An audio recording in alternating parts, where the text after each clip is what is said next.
Tonight, instead of opening a history book, you are opening a forgotten door that has remained quietly closed for centuries. Beyond it, you do not find a throne room waiting beneath glittering chandeliers. You find a quieter Buckingham Palace long after visitors have gone and carriage wheels have faded from the streets outside. Lamps glow behind heavy curtains. A distant clock marks the hour. Somewhere below stairs, a servant carries folded linen through a narrow passage, while another quietly checks a fire before the household settles. This is the palace most people never see. You are not here for ceremonies, speeches, or grand political moments. You are here to notice the rooms where Queen Victoria slept, wrote letters, argued with her children, missed her husband, chose her dresses, and lived through thousands of ordinary hours. Before tonight's forgotten story quietly unfolds. Take a moment to like the video and subscribe if you enjoy relaxing journeys through history. Tell me where you're listening from and what time it is where you are. Now settle in, get comfortable, and let history quietly unfold around you.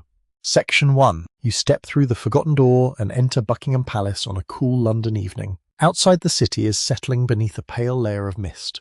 Horse-drawn carriages move along nearby streets, their wheels making a soft rhythm against damp stone.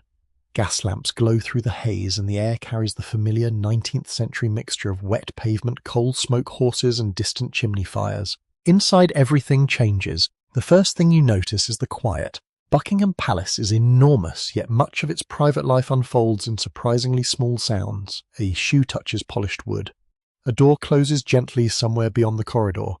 Fabric brushes against a wall. From far below comes the faint metallic sound of kitchen equipment being cleaned after another long day. You walk slowly. The floors beneath you shine from repeated polishing. Thick carpets soften your footsteps in some passages, while other corridors remain bare enough for sound to travel.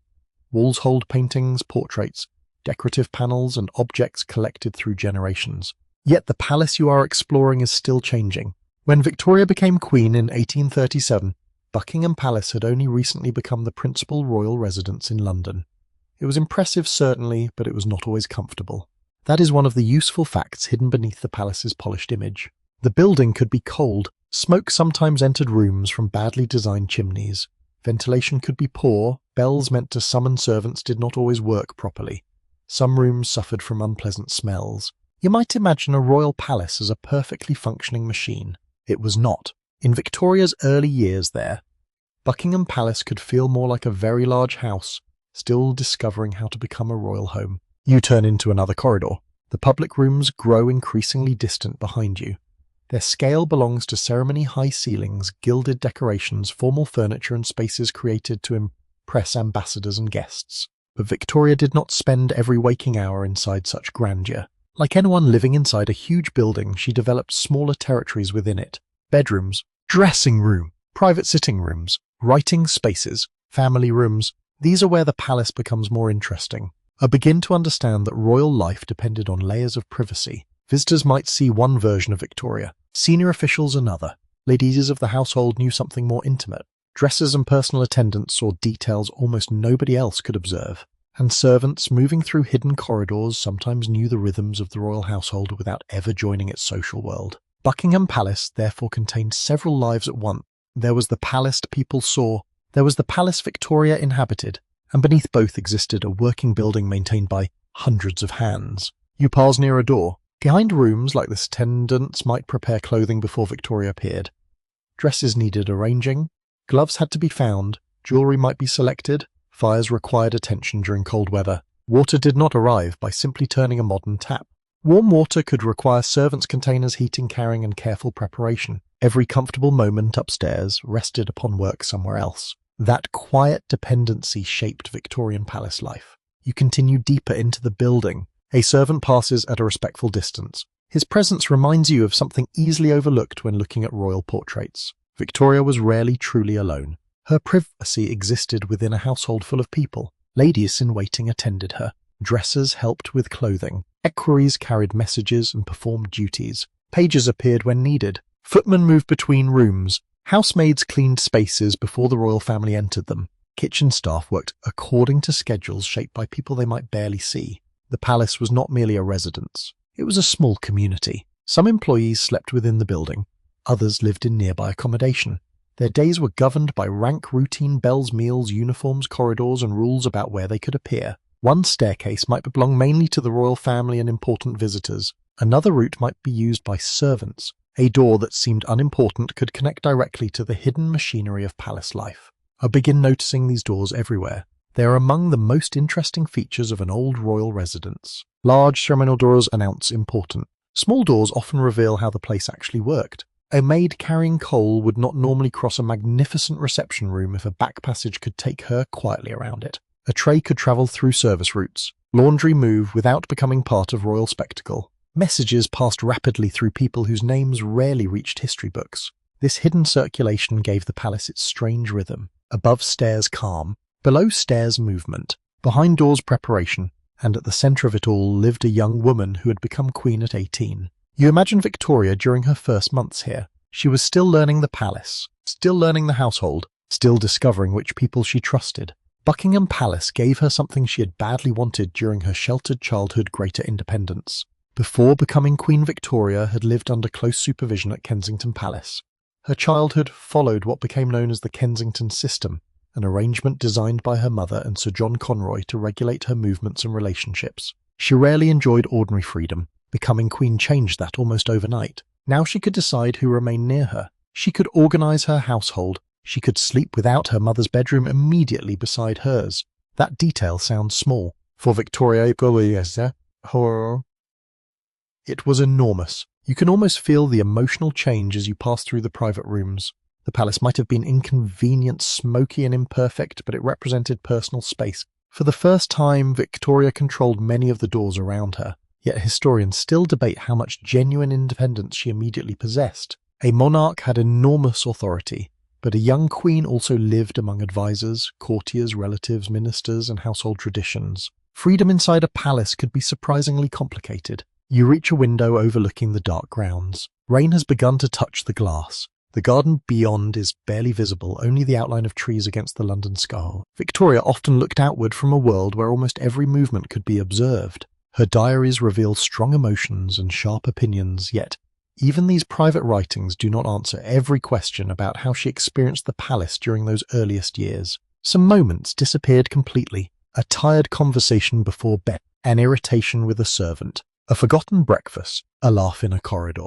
The ordinary details that disappear from most lives disappeared from hers as well. That uncertainty makes the palace feel more human. You do not need every answer. Sometimes the quiet gaps are part of the story. You continue along the corridor as lamps burn lower. Nearby a clock ticks steadily. Somewhere a maid finishes preparing a room for the night. A fireplace gives off the faint dry smell of coal. Heavy curtains protect the interior from the damp London darkness. The building is settling. But you now understand that Buckingham Palace never truly slept. Even while Victoria rested, someone remained awake. A watchman crossed a passage. A servant waited for a bell. A fire needed tending. A message might arrive. A child might wait. Royal life continued through thousands of small acts, performed by people almost completely absent from the grand portraits. And as you move toward Victoria's private apartments, one question begins quietly following you. What did morning actually feel like here? Soon before most of London was fully awake, curtains would open, fires would be checked, clothes would be prepared, papers would arrive, and another day in Queen Victoria's palace would begin. Section 2. Morning arrives quietly at Buckingham Palace. Before you see Queen Victoria stir, you notice the building beginning to wake around her. The first light over London is pale and uncertain. It filters through curtains rather than pouring into the rooms. Outside, damp air settles over the palace gardens and the branches of nearby trees remain dark with moisture. Somewhere in the distance, wheels begin moving along the streets. Inside, servants have already started their day. A fire must be checked. Water must be carried. Clothing must be prepared. Letters and official papers will soon begin appearing. The palace that seemed almost asleep a few hours earlier now moves with quiet purpose. You follow this movement toward Victoria's private apartments. Her mornings were shaped by routine, but the routine changed over the decades. The young Victoria of the 1830s did not begin every day exactly like the widowed queen of later life. Still, certain habits remained familiar. She liked information. She liked correspondence. She liked knowing what was happening around her. And the business of being queen began surprisingly close to the ordinary business of getting dressed. You pause near the bedroom door. The room itself would not necessarily match the enormous fantasy people often imagine when they hear the words royal bedroom. It was certainly comfortable and richly furnished, but it was also a working private space. Curtains, carpets, upholstered furniture, washstands, small tables, clocks, personal objects and fires all helped create a room that had to function every day. Heavy fabric softened sound. Morning light touched polished wood. The air might carry the faint scent of cold smoke, soap, warmed water and fabric stored overnight. Victoria's attendants entered according to an established rhythm. Privacy was different here from the privacy you know today. A queen could occupy private apartments and still spend much of her morning surrounded by people. Dressers and ladies of the household came and went. Servants brought what was needed. Messages arrived. Instructions were given. The bedroom was private because access was restricted, not because Victoria was entirely alone. You imagine the curtains being opened gradually. The world outside appears, a grey London sky, the garden below, perhaps rain, perhaps low cloud, perhaps one of those mornings when the city seems made almost entirely of mist. Victoria was an early riser at various periods of her life, though her exact schedule depended on her age, health, location and responsibilities. Her diaries show that she often recorded weather very carefully. Sunshine mattered, rain mattered, cold mattered. A beautiful morning could immediately shape the emotional tone of an entry. This is one of the simplest habits preserved in her writings. Before great affairs of state there was often weather. You can understand why. In a world without electric lighting filling every room, natural light changed the experience of the entire household. A bright morning transformed interiors. A dark winter day could leave corridors dim long after breakfast. Season mattered inside the palace as much as outside it. Now water is brought in. This ordinary task required more effort than a modern visitor might expect. Washing was not simply a matter of stepping beneath a shower. Basins, jugs, cloths, soap, warmed water and attendants all formed part of personal care. Later improvements made palace plumbing more convenient, but throughout much of the Victorian period, comfort still depended heavily on servants physically moving water from one place to another. The Queen's rank did not remove the labour. It merely meant someone else performed it. You notice a washstand prepared nearby. Porcelain catches the morning light. Towels are arranged. Water gives off a faint warmth in the cool room. Even these small objects belong to an enormous chain of work. Someone cleaned the basin. Someone heated the water. Someone carried it. Someone removed it afterward.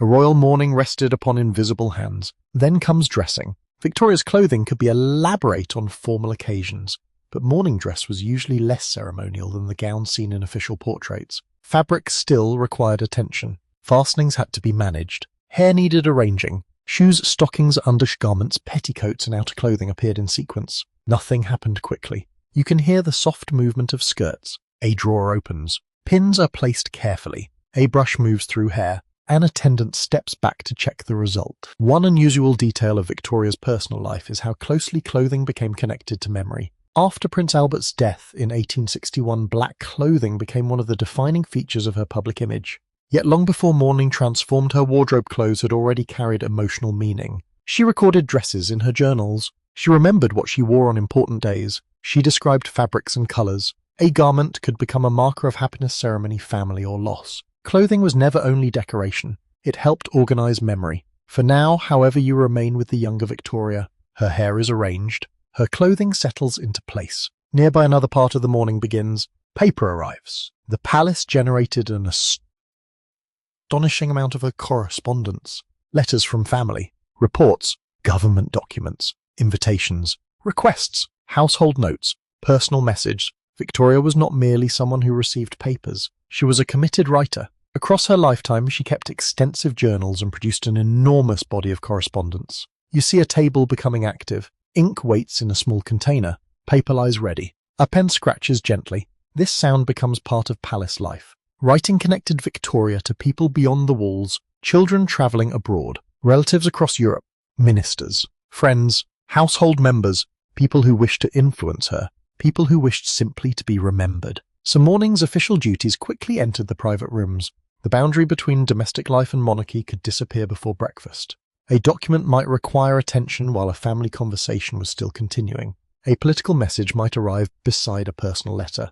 The Queen could move from thoughts about one of her children to government business within minutes. That mixture is essential to understanding her life.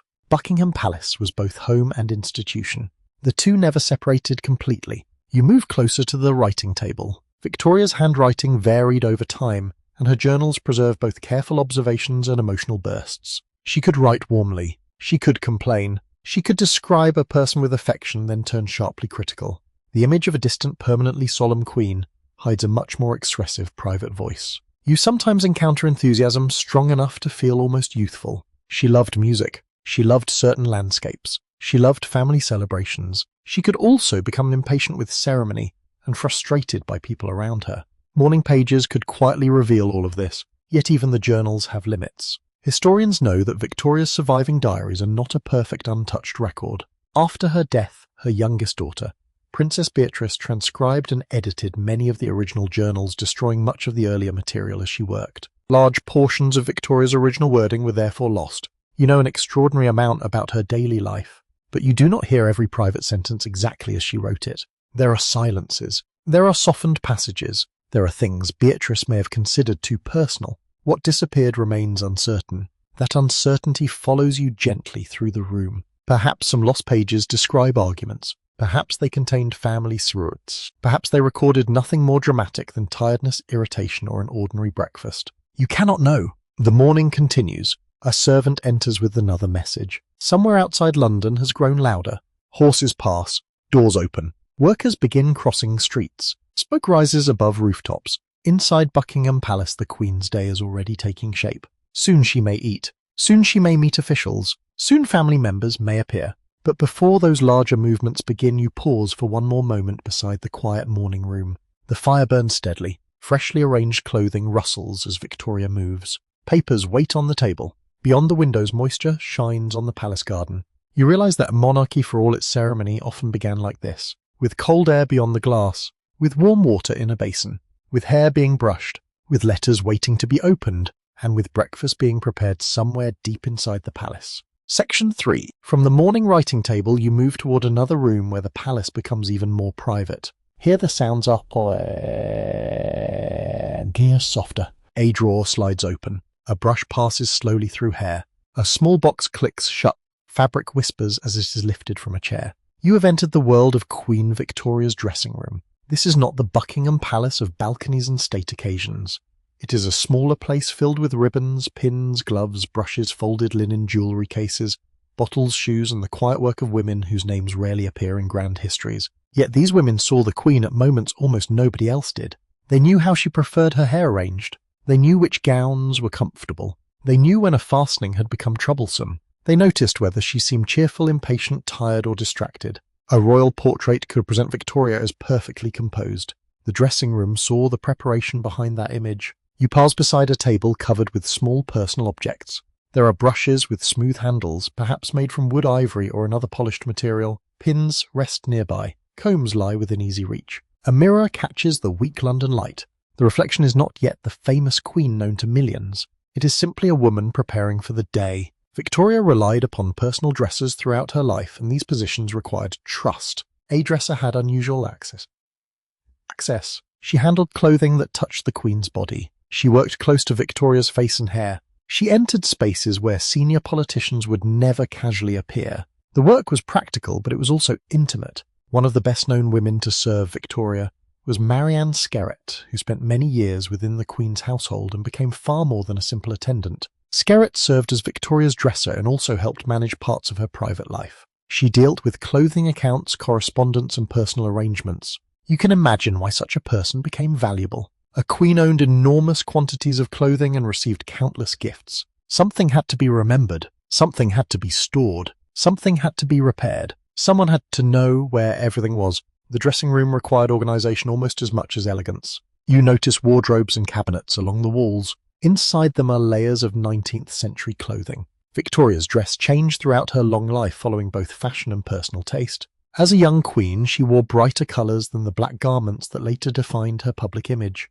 There were silks, satins, lace, muslin ribbons, embroidery, and carefully chosen accessories. On an ordinary morning, clothing might be simpler. For court occasions, the preparation became far more complicated. You watch attendants begin assembling the layers. Stockings, shoes, undergarments. A shift. Petticoats. A structured bodice. Perhaps a corset depending on the period and occasion. Then the gown itself. The exact order and form changed with fashion because Victoria's reign lasted more than 6 decades. That means the clothing around her transformed dramatically, while the same woman remained at the centre of it. In the 1830s, sleeves and skirts followed one silhouette. By the middle of the century, skirts had widened greatly. Later came bustles and new shapes. A dressing room in Victoria's youth would not look quite like one in her old age. You can almost measure the passing decades by the space her dresses occupied. One unusual detail becomes obvious when you imagine those enormous skirts moving through palace corridors. Fashion affected architecture. A doorway suddenly mattered. A narrow passage became inconvenient. Furniture placement could determine whether a woman wearing a wide skirt moved comfortably through a room. Royal clothing was not merely something seen. It physically changed how a person occupied space. You follow an attendant lifting a gown. The fabric has weight. That is easy to forget when looking at a painting. Silk may appear light, but a complete Victorian outfit could involve many layers. During warm weather, those layers could become uncomfortable. During winter, they offered some protection against cold interiors. Buckingham Palace was heated by fireplaces and later improved systems, but rooms were not always evenly warm. A woman might stand near a fire while one side of the room remained chilly. You notice how useful thick carpets and curtains suddenly seem. Comfort depended upon small choices: where you stood, what you wore, whether the fire had been properly prepared, whether a window allowed a draught. Now an attendant begins arranging Victoria's hair. The Queen's hairstyle changed with age and fashion, but she often wore her dark hair smoothly arranged around her face when young. In later years, hair became simpler and more restrained. The work required patience. Brushes moved carefully. Pins disappeared into place. Small adjustments followed. You hear almost nothing except the faint scrape of a comb. Victoria was not always passive during these routines. She had opinions about clothing. She could become attached to certain objects. She remembered dresses worn during emotional moments. She also gave clothing away. Pieces associated with Victoria survived because they were presented to servants, relatives, friends, or other people connected to the household. A glove-stocking piece of lace or fabric fragment could become a treasured object simply because the Queen had worn it. This habit feels slightly strange when you first encounter it. Yet in the 19th century, personal objects could carry powerful emotional meaning. Hair was saved. Clothing was preserved. Jewelry contained tiny portraits. Locks of hair might be placed inside brooches. Material objects helped people hold on to memory. The royal dressing room was full of such objects. You notice a jewelry box being opened. Inside, the glitter is quieter than you expect. Not every piece was a giant ceremonial jewel. Victoria wore sentimental jewelry as well. Some pieces remembered children. Others referred to Prince Albert. Miniature portraits could be worn close to the body. Jewelry might mark births, engagements, marriages, deaths, or anniversaries. You realize that an object seen by the public as decoration could carry a private message known only to the family. Albert played an important role in this world. He gave Victoria jewelry throughout their marriage. Some pieces were playful, some romantic, some deeply personal. Victoria loved gifts that carried meaning. A piece of jewelry could become a small private conversation worn in public. You walk farther into the room. A faint fragrance lingers near the dressing table. Perfumes and scented waters were common among wealthy Victorian households, although historians cannot always reconstruct exactly which scent Victoria preferred at every stage of her life. Recipes, surviving bottles, household records, and later recollections offer clues, but private habits are often less certain than public ceremonies. A scent disappears easily from history. So does the exact feel of a fabric, the temperature of the room, the expression Victoria made when an attendant pulled a fastening too tightly. These details belong to daily life, and daily life rarely preserves itself perfectly. You notice another woman waiting nearby. The Queen's dressing room was not occupied only by dressers. Ladies of the household might enter or wait close by. Their roles were different from those of servants. Many came from aristocratic families. They accompanied Victoria, attended court events, travelled with her, carried out social duties, and formed part of the carefully ordered female household surrounding the Queen. Rank mattered even inside private spaces. A lady-in-waiting was not a maid. A dresser was not simply another court lady. Everyone understood where they stood within the hierarchy. Yet proximity sometimes complicated these formal boundaries. When people spend years together, they learn each other's habits. They recognize moods. They hear repeated stories. They remember family arguments. They witness illnesses. They notice grief before it appears in public. The women around Victoria, therefore, became quiet observers of royal life. Some left letters or memoir. Others left almost nothing. And here historians meet another uncertainty. How much did attendants truly know? They saw much, but they also lived inside a culture of discretion. A servant who valued her position did not casually repeat private conversations. Some memories were written only years later when details had already softened. Others were never written at all. You are left with fragments. A diary entry, a household account, a dress preserved in a collection, a letter mentioning a fitting, a servant's recollection. From these pieces, the dressing room slowly reappears. You can almost hear it now, a rustle of silk, a soft conversation, the tapping of a jewellery box closing. Victoria stands and looks toward the mirror.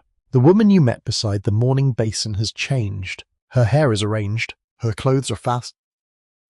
A brooch rests at her throat. Gloves may wait nearby. Soon she will leave this room and enter the larger palace. People will see a queen, but you have seen this quieter transformation first. You have watched ordinary objects do extraordinary work. Pins, brushes, shoes, ribbons, buttons, jewels, and behind them patient hands. As the dressing room door opens, the smell of warm fabric and faint perfume gives way to the cooler corridor. The palace day is moving forward. Somewhere below, breakfast has already begun its own journey upstairs. Section 4. The dressing room door closes softly behind you, and another part of the palace begins to draw your attention. It comes first as a smell: warm bread, coffee, tea, perhaps eggs, toast, or something richer arriving from far below. Breakfast is approaching, yet even something as simple as the Queen's first meal required a small chain of people rooms, trays, stairs, clocks, and careful timing. You follow that invisible route downward. The quiet private corridor slowly gives way to the working heart of Buckingham Palace. Here the atmosphere changes. The air is warmer. Footsteps become quicker. Doors open and close more often. Metal touches metal. Water moves through basins. A cook speaks to an assistant. A servant crosses the passage carrying a covered dish. I begin to understand that a royal breakfast did not begin at the dining table. It began much earlier. Coal had to be brought. Fires had to be lit. Water needed heating. Bread had to be sliced. Tea had to be prepared. Silverware had to be polished. China had to be checked. Someone needed to know exactly where the Queen intended to eat that morning. Sometimes Victoria ate in relatively private surroundings. At other times, meals became family occasions. Schedules changed according to travel, ceremonies, visitors, children, illness, and the demands of the royal household. The palace lived by routine, but never by one perfectly fixed routine. You step closer to the kitchen passages. The smell is stronger now. Butter warms in a pan. Toast darkens near heat. Freshly prepared food mixes with the deeper scent of coal smoke. A palace kitchen in the 19th century was not a quiet place. It was a world of heat, steam, heavy utensils, sharp knives, large ovens, and constant movement. Copper pans gleamed when polished. Stone floors carried the sound of shoes. Servants moved between pantries, kitchens, storerooms, and service corridors. And all of this happened before the royal family saw a plate. One established fact about Victoria is that she enjoyed food. She was not known for a delicate restraint at the table. Her appetite was often strong and she could eat quickly. This surprised some visitors and members of the court. A formal meal might appear slow and elegant from the outside. Victoria herself did not always linger. That small habit could affect everyone else. Court etiquette often followed the monarch's pace. When the Queen finished a course, attendants could begin clearing. People who preferred to eat slowly might discover that royal dining required a certain alertness. Breakfast, however, could feel more relaxed. You imagine a tray being prepared. Tea was important in Victorian Britain, and coffee also had a place on upper-class tables. Bread, toast, butter, eggs, meat, fish, or preserves might appear depending on the day. The exact menu varied. Royal household records offer glimpses of ingredients and expenditure, but they do not preserve every bite Victoria took on every morning. That uncertainty is important. Historians can reconstruct habits. They can trace supplies. They can read menus and household accounts. But breakfast is one of those ordinary rituals that often slips between records. A plate can disappear completely from history after being washed. You watch a servant cover a dish. Timing matters. Food has to travel through a large building. A meal that leaves the kitchen hot may lose warmth by the time it reaches distant rooms. This was a practical difficulty in large 19th century houses. Buckingham Palace magnified the problem. Loom corridors and staircases separated kitchens from private apartments. Servants had to move efficiently. Covered dishes helped. Warming equipment helped. Good organization helped. But the laws of temperature remained stubbornly democratic. Even a queen's breakfast could cool on the way upstairs. You follow the tray. A service stair takes you away from the grand routes used by important guests. The passage is narrower here. The walls are less decorative. This is architecture designed for function. A footman moves ahead. Another servant waits near a doorway. Somewhere a bell might indicate that a room requires attention. The palace relies on these signals. Before electronic communication, bells connected distant spaces. A pull in one room could ring somewhere else telling servants they were needed. Yet early Buckingham Palace had problems with some of its service systems. The building had been expanded and altered, and not everything worked as smoothly as its appearance suggested. There were complaints about heating, ventilation, drainage, and household arrangements during Victoria's early years. The contrast is almost comforting. From outside, the palace represented order. Inside, someone might still be worrying about a draft, a smoky chimney, or a breakfast arriving late. The tray reaches the upper floor. Now the pace slows. Servants move more quietly. The sounds of the kitchen disappear behind thick walls and distance. By the time food reaches Victoria, the labour that created it becomes almost invisible. This was one of the defining patterns of large Victorian households. The final experience appeared effortless because the effort had been hidden. You enter a breakfast room. Morning light rests gently across the table. China has been arranged. Silver catches the pale glow. Napkins are folded. A pot releases a thin thread of steam. There may be flowers nearby, depending on the season and room. Outside the window, the palace garden still carries moisture from the night. Victoria comes in dressed for the morning. If Albert is present, the mood changes immediately. After their marriage in 1840, breakfast became one of many moments when royal life could briefly resemble ordinary family life. They might discuss letters, plans for the day, the children, visitors, music, travel, household matters. Political business could also intrude. The boundary between breakfast table and royal office was never completely secure. A letter might arrive before the tea had cooled. A minister might require an answer. A document could wait nearby. You notice how much paper seems to follow Victoria from room to room. Even meals could not entirely escape it. Still, domestic moments mattered deeply to her. She valued family routines. Albert became central to her emotional life, and their household increasingly reflected their desire to present monarchy through family responsibility and domestic order. This was not merely public image. There was genuine affection within the marriage, although like any marriage, it also contained disagreements. Victoria could be intense. Albert could be serious and controlling in his own way. Their private life mixed warmth with friction. Breakfast might therefore contain laughter one morning and irritation another. The surviving record cannot always tell you which. You look toward the table again. One unusual detail of Victoria's dining habits was the speed with which she sometimes ate. Accounts from those around her suggest that she could finish courses rapidly. This became part of the rhythm of royal meals. Servants had to remain attentive. Guests had to keep pace. The Queen's appetite and speed were small personal traits, yet they shaped the behaviour of entire rooms. It is one of those details history rarely places beside portraits. Paintings show stillness. Meals reveal movement. You imagine toast being broken, a spoon touching china, a cup returning gently to its saucer. The room contains the quiet sounds of ordinary eating. Perhaps a child appears nearby.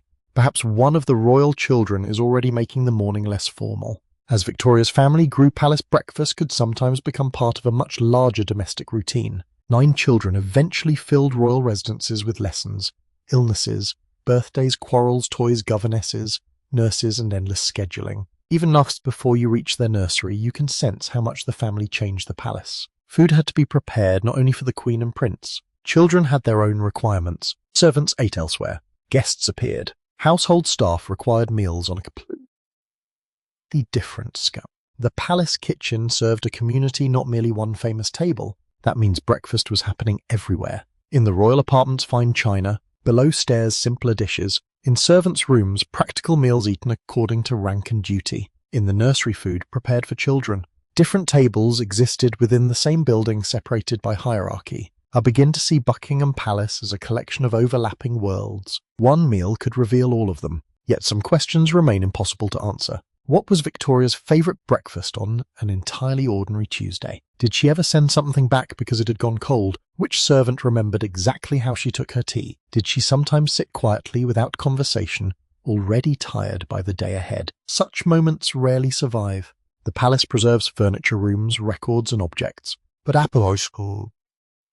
you are left with traces, menus, bills, memoir, household books, letters, and the occasional remark that brings the dining room briefly back to life. Breakfast now begins to end. A servant waits discreetly. Victoria rises. Cups remain on the table. Crumbs mark a plate. The fire gives another soft crackle. Soon the room will be cleared, cleaned, and restored so neatly that the meal will seem never to have happened. That too is part of palace life. Evidence disappears quickly when servants are very good at their work. You leave the breakfast room and hear something different farther along the corridor. A child's voice. Then another. The sound is lighter than the careful movement of attendants. It belongs to a palace slowly becoming a family home. And behind the change stands Prince Albert, already imagining how these enormous rooms might serve not only a queen but a husband, a wife, and their growing household. Section 5. The voices you heard beyond the breakfast room grow clearer as you move farther into the palace. They belong to children. A door opens. Small footsteps cross a carpet. Somewhere nearby, a nurse speaks softly. The atmosphere feels different now. Buckingham Palace is still a royal residence, but it is slowly becoming something else as well. A family home. At the centre of that change stands Prince Albert. When Albert married Victoria in February 1840, he entered a household that already belonged firmly to the Queen. Victoria had been sovereign for nearly 3 years. The servants served her. The court revolved around her. The palace had developed around her habits. Albert arrived as husband to the monarch, but without a simple position of his own. You can imagine how strange this must have felt. He had grown up in the small German duchy of Saxe-Coburg and Gotha, surrounded by a very different court. Now he lived inside one of Europe's most visible royal households. At first his role was under Tien. Victoria adored him, but affection did not automatically give him authority. He had to discover where he belonged. You walk through one of the private rooms and begin to see how he answered that question. Albert became deeply interested in the organisation of royal life and cared about schedules, household efficiency, education, art, music, science, architecture, the upbringing of children. He liked systems. Victoria often responded more emotionally and instinctively. The difference between them sometimes caused tension, but it also changed the palace. Albert began shaping the environment around their family. You notice books arranged carefully on tables. Prints and paintings hang nearby. Music stands wait in another room. A piano occupies a place of importance. This was not decoration alone. Music was central to Victoria and Albert's marriage. Both enjoyed it. They played and sang together. They attended performances. They invited musicians into royal residences. On quieter evenings, music could transform a palace room into something much more intimate. You picture Victoria beside the piano. Albert turns the pages of a score. Candles tremble slightly in the warm air. Outside London remains damp and dark. Inside the room is filled with music rather than ceremony. For a few moments the palace feels smaller. Albert wanted this kind of domestic life. He also wanted privacy. That was not easy to achieve in Buckingham Palace. The building contained attendants, servants, officials, visitors, and endless movement. Even fun family rooms existed inside a working institution. A person could close a door, but the household remained on the other side. This helps explain why Victoria and Albert became so attached to places beyond London. Osborne House on the Isle of Wight and Balmoral in Scotland eventually offered them a greater sense of family retreat. Yet Buckingham Palace still had to function as their principal London home. Albert therefore tried to create domestic order within its formal walls. The need became greater with each new child. Victoria gave birth to their first daughter, also named Victoria, in November 1840. Prince Albert Edward, the future Edward VII, followed in 1841. More children came until there were 9 in total. Suddenly the palace needed nurseries, schoolrooms, sleeping arrangements, nurses, governesses, tutors, play spaces, storage for clothing, rooms for meals, places for children to move without constantly entering formal court life. I begin to notice how quickly royal architecture becomes practical. A room is not merely beautiful, it has to serve someone, or serve someone. A table needs the right height, a nursery must be warm, a corridor must connect attendants to children, a staircase must be safe enough for small feet, a fireplace must be guarded, furniture must withstand daily use. Albert paid close attention to the children's education. He believed strongly in discipline, moral development, intellectual training, and preparation for duty. The royal children did not simply wander freely through palace rooms. Their days were organised. Lessons filled much of their time. Languages mattered. History mattered. Geography mattered. Music and drawing mattered. Physical exercise mattered. Albert wanted his children to become capable adults, not merely decorative princes and princesses. You can already feel the structured rhythm settling over the family. Yet the reality was less perfect than Albert's plans. Children resist schedules. They become tired. They quarrel. They lose interest. They become ill. They disappoint their parents. Royal children did all of these things too. Victoria and Albert loved their family, but they were not endlessly patient parents. Victoria could find babies demanding. She disliked some aspects of pregnancy and childbirth and did not always share the later sentimental image of motherhood that became attached to her reign. This is one of the more unusual details of her private life. The woman later remembered as the symbolic grandmother of a vast empire was often quite frank about the physical burdens of motherhood. Her writings sometimes reveal irritation with babies and the exhaustion surrounding pregnancy. Albert, meanwhile, took a strong interest in the children's development. You move past a small table covered with papers. Here, perhaps, lessons have been planned. Another room contains children's drawings. A toy may have been left beneath a chair. The palace does not look untidy by ordinary standards because servants are constantly restoring order. Still children leave trolls. A pencil, a book, a ribbon, a small shoe, a broken toy waiting to be repaired. These things bring warmth to rooms built for monarchy. Albert also took interest in technology and modern improvements. He belonged to a generation fascinated by scientific progress. He supported new ideas in design and industry, and became closely associated with the Great Exhibition of 1851. Inside royal residences, this practical curiosity appeared in smaller ways. Lighting, heating, sanitation, communications, furniture, and household organization all attracted attention. Buckingham Palace had inherited many practical problems. Albert was not content simply to accept them. You picture him examining some inconvenient arrangement that courtiers had tolerated for years: a poorly functioning service route, an uncomfortable room, an inefficient schedule. I was the sort of person who wanted to improve it. Not everyone appreciated. His growing influence caused suspicion in some political and court circles. How was foreign-born? He had no independent constitutional position equivalent to Victoria's. How much influence he should possess remained a sensitive question. Even within the household, his desire for efficiency could feel intrusive.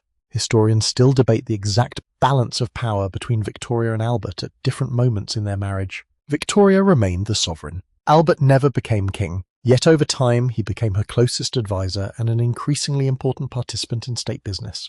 The private marriage and the public monarchy became deeply intertwined. You cannot always draw a clean line between them. That uncertainty follows you even through family rooms. Was a decision Albert's suggestion, Victoria's choice? A shared conclusion reached during conversation. Letters provide clues, but private discussion often vanished once the room became quiet again. You turn toward a window. Rain has cleared. A thin brightness spreads over the palace garden. The lawns look fresh. Children might soon be taken outside when weather allows. Fresh air was considered important, and Albert strongly valued physical health. The family spent time walking, riding, playing and travelling between royal residences. I wanted the children to experience more than enclosed palace life. Even so, Buckingham Palace remained their London centre. Birthdays happened here. Illness happened here. Lessons happened here. Family photographs would later capture faces that had grown up under these ceilings. Another small feature of Albert's influence appears in the rooms themselves. He and Victoria collected art and exchanged personal gifts connected to painting, sculpture, jewellery and design. They commissioned portraits of one another. They preserved memories through objects. A room could slowly become a map of their marriage. A painting might recall a journey. A piece of furniture might come from a special occasion. A sculpture might commemorate a child. A small object might carry meaning invisible to visitors.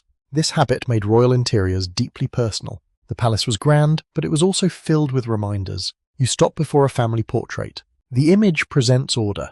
Parents, children, fine clothing, careful poses. Yet you now know how much daily work sits behind such calm composition. Someone dressed each child. Someone brushed hair. Someone prepared the room. Someone persuaded a restless child to remain still. Someone cleaned the space afterward.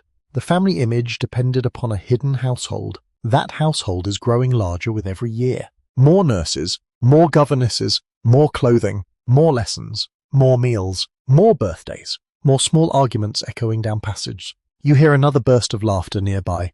The sound disappears almost immediately behind a door. Albert's dream of domestic monarchy is taking shape, but not as a silent ideal. It is noisy, complicated, crowded, sometimes affectionate, sometimes exhausting. Exactly like family life.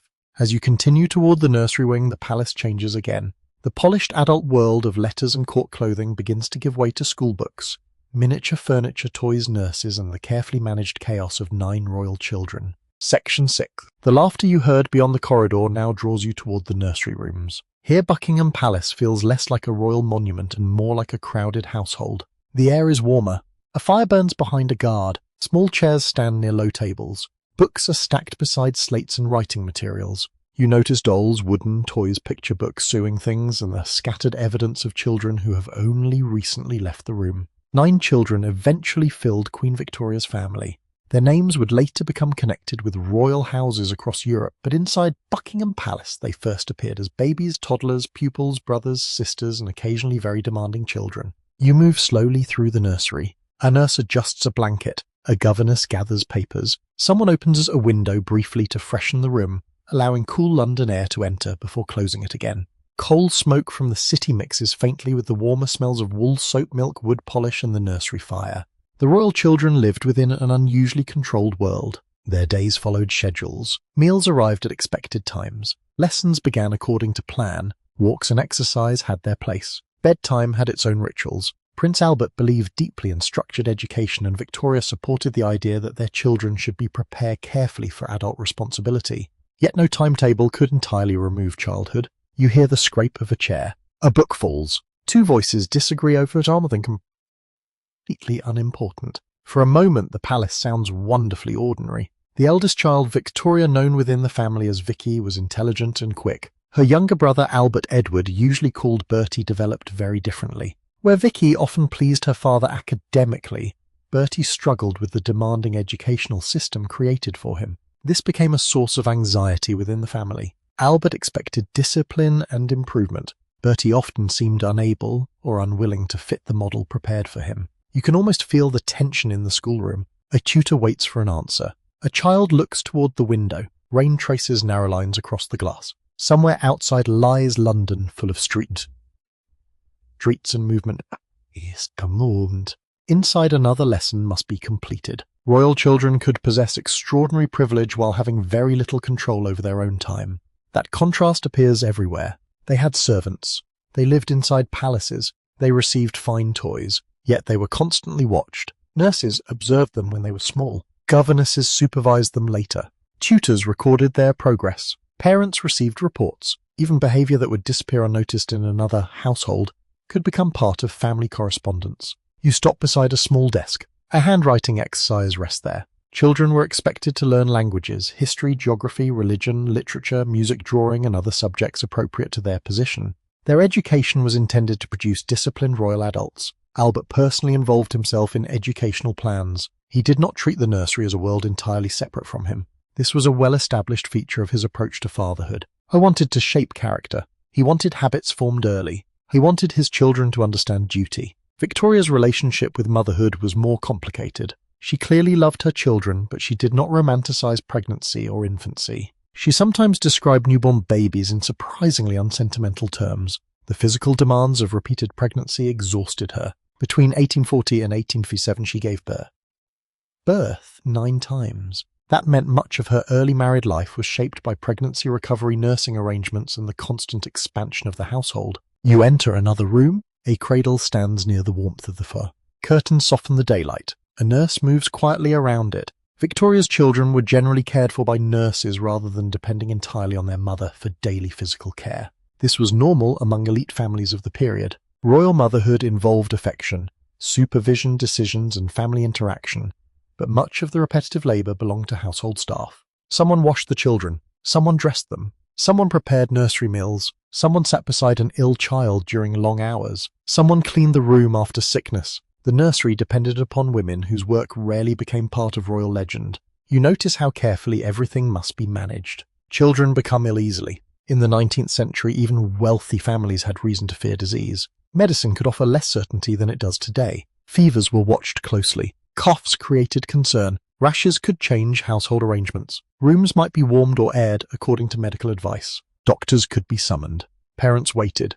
The palace walls offered protection from weather and poverty, but not from every illness. One unusual detail from Victoria's family life appears later in the story of childbirth itself. During the birth of Prince Leopold in 1853, Victoria used chloroform for pain relief. She approved of it strongly and used it again during the birth of Princess Beatrice in 1857. Her experience helped to make obstetric anesthesia more socially acceptable among some sections of Victorian society. Yet medical opinion at the time was divided. Some doctors questioned safety. Some religious voices raised objections. Others welcomed the possibility of reducing suffering. Even inside the nursery, modernity was quietly entering the palace. You move past shelves of toys. The children did not spend every day surrounded by solemn instruction. There were games, pets, costumes, family performances, drawing, music, outdoor play. At other royal residences, especially Osborne, Victoria, and Albert, encouraged a more informal style of family life. The children gardened, learned practical activities, and sometimes used small domestic spaces created especially for them. Buckingham Palace could never provide quite the same feeling of escape. London remained just beyond the walls. Court life continued nearby. Servants passed constantly. Official duties interrupted family time. Still, the nursery created its own little territory. You imagine an afternoon when rain prevents outdoor play. The windows become grey. A child turns pages in a picture book. Another draws at the towel. A younger sibling sits on the floor with a toy. A governess watches from nearby. There is no grand historical event. Nothing happens that would normally appear in a textbook. And yet scenes like this occupied far more of royal life than ceremonies ever did. You follow a narrow corridor linking the children's rooms. Bedroom doors appear at intervals. The family continued to grow, so space had to be adjusted repeatedly. Furniture moved. Older children required different rooms. Younger ones inherited nursery spaces. Tutors needed places to work. Servants needed sleeping areas close enough to respond during the night. A palace might seem endlessly spacious, but large households consume rooms quickly. Privacy became difficult. This is one reason Victoria and Albert sometimes found Buckingham Palace frustrating as a family residence. The building had been designed for display as much as comfort. It was difficult to create a truly secluded domestic world inside it. Historians can reconstruct much of the children's education and family relationships from letters and diaries. But one important area remains uncertain. It's difficult to know exactly how the children experienced this constant supervision from day to day. Later memories provide clues. Family correspondence reveals affection and resentment. Adult relationships show the lasting effects of parental expectations. But childhood memories change with time. One child might remember Dissy as care. Another might remember it as pressure. The same room could feel safe to one sibling and restrictive to another. You cannot fully enter their minds. You can only walk through the spaces they once occupied and listen for what remains. The afternoon light begins to fade. A lamp is lit. The room becomes warmer in colour. The children are gradually gathered toward evening routines. Hands are washed. Books are put away. Clothing is changed. A nurse prepares younger children for bed. The restless energy of the day slowly decreases. Soon the nursery will become quiet, but the work around it will continue. Sheets must be changed. Clothes repaired. Toys collected. Lessons prepared for tomorrow. Food planned. Fires watched. The royal children sleep because others remain awake. As you leave the nursery corridor, you notice a servant carrying folded linen in the opposite direction. She passes without ceremony. Another follows with a basket. Their footsteps lead away from the family rooms and toward the hidden staircases. You realize that behind every child, every meal, every clean bed, and every polished nursery floor stands an entire workforce. The next part of the palace waits below. Not the world of princes and princesses, the world of the people who made their lives possible. Section 7. You follow the servant carrying folded linen away from the nursery corridor. Her steps are quick but almost silent. She disappears through a doorway that most visitors would barely notice. Beyond it, the palace changes. The carpets become simpler. The walls lose some of their decoration. The passages narrow.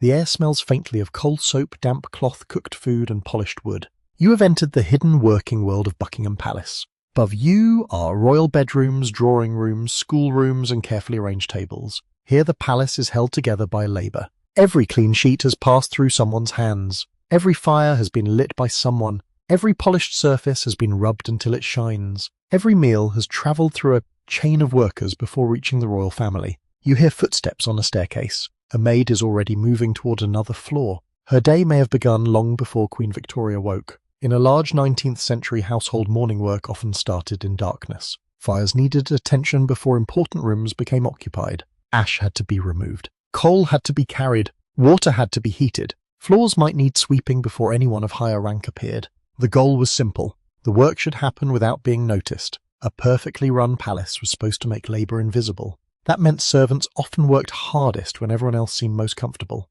You turn into another passage. A row of doors leads to service rooms. Somewhere nearby linen is being sorted. Elsewhere boots may be cleaned. A bell sounds. The noise is small, but the reaction is immediate. One servant looks up. Another changes direction. Bell systems connected royal and guest rooms with service areas, allowing members of the household to summon help without leaving their chairs. Different bells corresponded to different rooms. An experienced servant learned their sounds and their meanings. You can imagine an entire wall of bells trembling at busy moments. Bedroom, drawing room, dining room, private apartment. A pull-up stairs became movement below. This quiet technology helped organize a building far too large to manage by shouting through corridors. Buckingham Palace required a substantial staff, although exact numbers varied across Victoria's reign and depended on how workers were counted. Some employees belonged directly to the royal household. Others worked in specialised departments. Some were permanently attached to palace service. Others appeared according to the season, ceremony, or need. The hierarchy could be extremely complicated. I begin to see that the servants themselves lived inside a world of rank. A senior household official did not occupy the same social position as a kitchen maid. A footman had different duties from a housemaid. A dresser serving the Queen personally held a different kind of access from a laundress who might never speak to Victoria. There were pages, cooks, grooms, messengers, valets, maids, porters, attendants, cleaners, and many others. Even among servants, doors mattered. Who could enter which room, who could speak directly to whom, who received instructions through another person, who wore a particular uniform. These details helped preserve order. You pass a footman. His clothing immediately marks his role. Royal footmen could wear elaborate livery during formal duties, making them highly visible parts of palace display. They opened doors, carried messages, waited at tables, assisted visitors, stood in places where appearance mattered. Yet much of their day also involved waiting. This is one of the strange aspects of service. A person might spend long periods standing almost motionless, then suddenly be required to move with perfect efficiency. Patience itself became part of the job. Housemaids lived very differently. Their work was more physically demanding and far less visible. They cleaned bedrooms and sitting rooms. They dusted, swept, emptied containers, carried water, helped maintain fires, managed bedding, worked around furniture that was often heavy and elaborate. A palace contained an enormous number of surfaces capable of gathering dust. Velvet, carved wood, picture frames, mantelpieces, curtains, banisters, decorative objects. Cleaning never truly ended. You imagine a maid kneeling beside a fireplace early in the morning. Her hands are darkened slightly by coal dust. The room is cold before the fire catches. Outside London remains grey. Soon someone important will enter and experience only warmth. The maid will already be gone. That disappearance was part of good service. Servants were expected to be present exactly when required and absent when privacy mattered. The contradiction required remarkable timing. You continue downstairs. The temperature rises. Service spaces closest to the kitchens feel warmer than the corridors above. Steam touches the air. The scent of food mixes with hot metal. Here another group works according to a different rhythm. Kitchen staff could spend hours preparing meals that vanished in minutes. Vegetables were cleaned. Meat was prepared.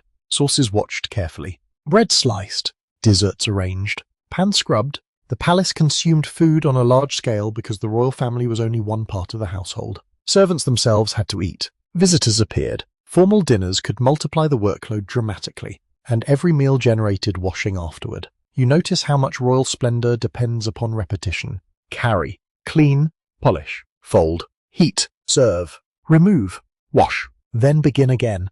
The cycle continued every day. One unusual detail of palace service was that royal servants could sometimes receive clothing gifts, gratuities, or other personal tokens from members of the family. New service could create familiarity. Victoria remembered some servants with genuine affection, yet warmth did not erase hierarchy. A servant might know intimate details of royal life while remaining socially separated from the people being served. That strange closeness is difficult to reproduce in modern terms. Someone might enter Victoria's bedroom daily and still address her according to strict rules. A maid might know the Queen's habits better than many aristocrats did. But knowledge did not mean equality. You enter a quieter service room. A table stands in the centre. Perhaps staff take meals here according to position. Large aristocratic and royal households often divided servants by rank even when eating. Senior servants enjoyed different privileges from junior workers. A person's place at a table could reveal status almost as clearly as seating arrangements upstairs. The palace contained hierarchies within hierarchies. I begin wondering what these workers thought of Victoria.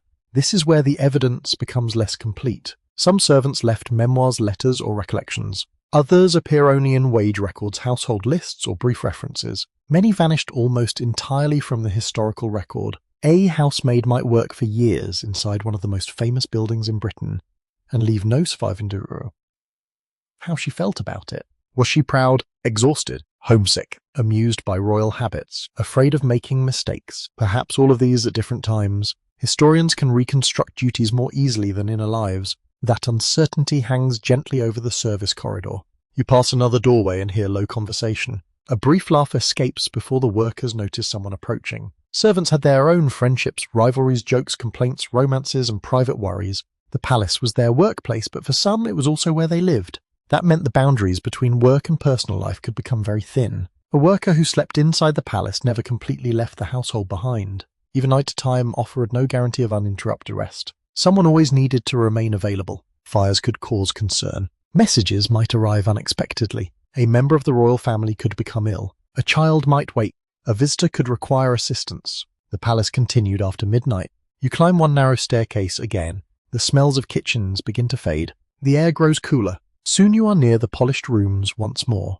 The contrast is immediate. Upstairs, calm surfaces. Downstairs, constant effort. You now understand why the palace could seem effortless to those who lived at its centre. Hundreds of small difficulties were solved before they became visible. A dirty grate became a warm fireplace. A basket of laundry became fresh sheets. Raw ingredients became breakfast. A dark corridor became a row of glowing lamps. The transformation happened every day. You pause as a maid emerges carrying clean linen toward the family apartments. She is replacing the servant you followed earlier, or perhaps continuing the same endless cycle. The folded fabric rests neatly against her arms. Soon it will become sheets, towels, napkins, or clothing. Then it will be used, then washed again. Buckingham Palace seems grand because people repeatedly restored it. Without them, dust would settle, fires would die, rooms would cool, meals would not arrive, the royal household would stop. As you watch the maid disappear upstairs, another scent reaches you from below. Roasting meat, warm pastry, stock simmering slowly. The kitchens are already preparing for the next great movement of the day, dinner.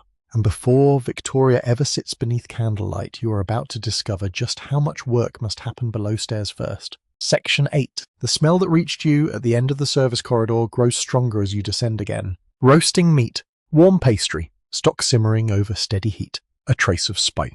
The faint sweetness of sugar beginning to caramelize somewhere nearby. You are moving towards the kitchens of Buckingham Palace, before dinner when the hidden machinery of royal dining is at its busiest. The air changes almost immediately. It is warmer here. Steam gathers near ceilings. Coal fires give off a dry, heavy heat. Copper pans reflect moving light from flames and lamps. You hear knives touching wooden boards, water splashing into basins, footsteps crossing stone floors, and short instructions passing between workers. Nothing feels hurried in a careless way. Yet nearly everyone is moving. Dinner for Queen Victoria was not created by one cook standing over a single stove. It emerged from an organized network of people. Senior cooks supervised. Assistants prepared ingredients. Kitchen maids cleaned equipment. Cutlery workers dealt with the endless washing. Other servants carried dishes through passages and stairways toward the rooms above. Timing connected them all. A sauce finished too early might lose its texture. A roast delayed too long could disrupt an entire course. A cold plate could spoil carefully prepared food. So the kitchen worked backward from the moment Victoria was expected to sit down. You stop beside a long work table. Vegetables are being trimmed. Herbs are gathered nearby. One servant carries away scraps while another brings fresh ingredients. The table itself bears small marks from years of chopping, cutting, and preparation. These surfaces knew far more about palace life than most portraits ever could. Buckingham Palace required large quantities of food. The royal family had to be fed. So did guests. So did the many people serving them. On ceremonial evenings, the numbers could increase dramatically. That meant food entered the palace constantly. Meat, fish, vegetables, fruit, flour, butter, milk, eggs, sugar, tea, coffee, wine, spices, preserves. Each item had to be ordered, inspected, stored, and eventually used before it spoiled.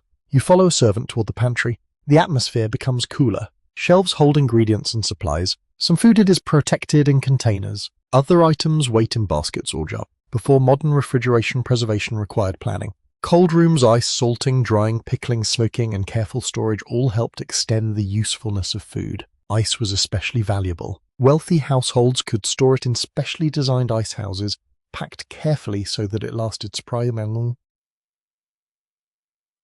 long. Even with such methods, freshness remained a daily concern. A royal kitchen could command expensive ingredients, but it could not ignore the seasons. Strawberries tasted different when they were truly seasonal. Game appeared according to hunting and availability. Fish depended upon transport and freshness. Vegetables followed growing cycles and less preserved. The 19th century table was connected much more closely to weather than a modern supermarket shelf.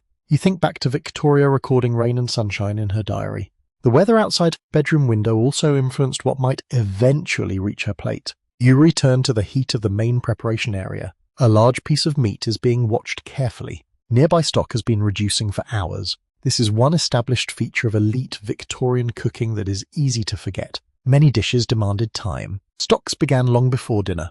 Pastry needed preparation. Sauces depended on repeated stages. Desserts might involve molds, cooling, decorating, or careful setting. A single elegant plate could contain the work of several people, and Victoria enjoyed substantial meals. Her appetite was well known among those around her. Dinner could include several courses and a wide variety of dishes, especially when guests were present. French influence remained strong in upper-class British cooking. Menus could therefore use French names even when many ingredients were familiar British ones. Soups might begin the meal. Fish could follow. Meat dishes appeared alongside vegetables. Game might be served. Then came sweets, puddings, fruits, creams, pastries, or other desserts. The exact pattern varied across the long reign. Fashion changed at the table just as it changed in the dressing room. You move closer to the pastry area. Here the atmosphere feels almost different from the roasting heat. Flour dust rests lightly on the table. A rolling pin moves across dough. Sugar sits ready in containers. The smell of butter softens the heavier kitchen air. Victorian royal dining could display remarkable decorative skill. Desserts were sometimes formed into elaborate shapes. Jellies trembled inside molds. Creams were carefully turned out. Pastries could be arranged in architectural forms. Sugarwork allowed cooks to create decorations that were admired briefly and then eaten. It is one of the quieter ironies of palace life. Hours of labour might disappear within minutes. A beautiful dessert could be destroyed by the first spoon. You watch one being prepared and wonder what Victoria herself thought of such work. Did she admire the design? Did she notice the careful decoration? Or was she already thinking about the next conversation at the table? Most of those reactions are lost. Menus can survive. Recipes can survive. Bills can survive. But the expression on someone's face after the first taste usually disappears completely. That is one of the uncertainties surrounding historical food. You can reconstruct what was served more easily than what it tasted like to a particular person on a particular evening. Even surviving recipes do not always answer the question. Ingredients differed. Ovens behaved differently. Measurements could be less precise. The taste of butter, meat, flour, fruit, and spices changed according to production and storage. A Victorian recipe recreated today can only approximate the original experience. You leave the pastry table and notice another worker polishing serving pieces. Silver needed constant attention. Fine dining required more than food. Plates had to be ready. Glassware had to shine. Napkins needed folding. Serving dishes had to be spotless. A fingerprint on silver could be noticed beneath bright candlelight.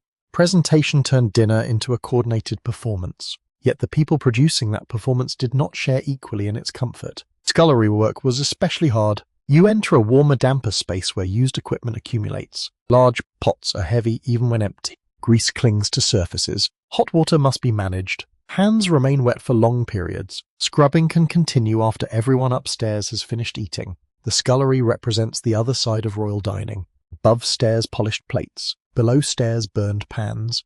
Above stairs delicate glass. Below stairs buckets of water. Above stairs conversation. Below stairs cleaning. Both belong to the same dinner. You hear a bell in the distance. The kitchen responds. The meal is approaching. Servants begin preparing dishes for their journey upstairs. This journey is more difficult than it sounds. The palace is large. Corridors are long. Food loses heat as it travels. The service routes must therefore function efficiently. Covered dishes help protect warmth. Heated plates can help. Servants move with purpose. You follow one of them. A dish leaves the noisy kitchen. It passes into a corridor. The sound immediately becomes softer. Then comes a staircase.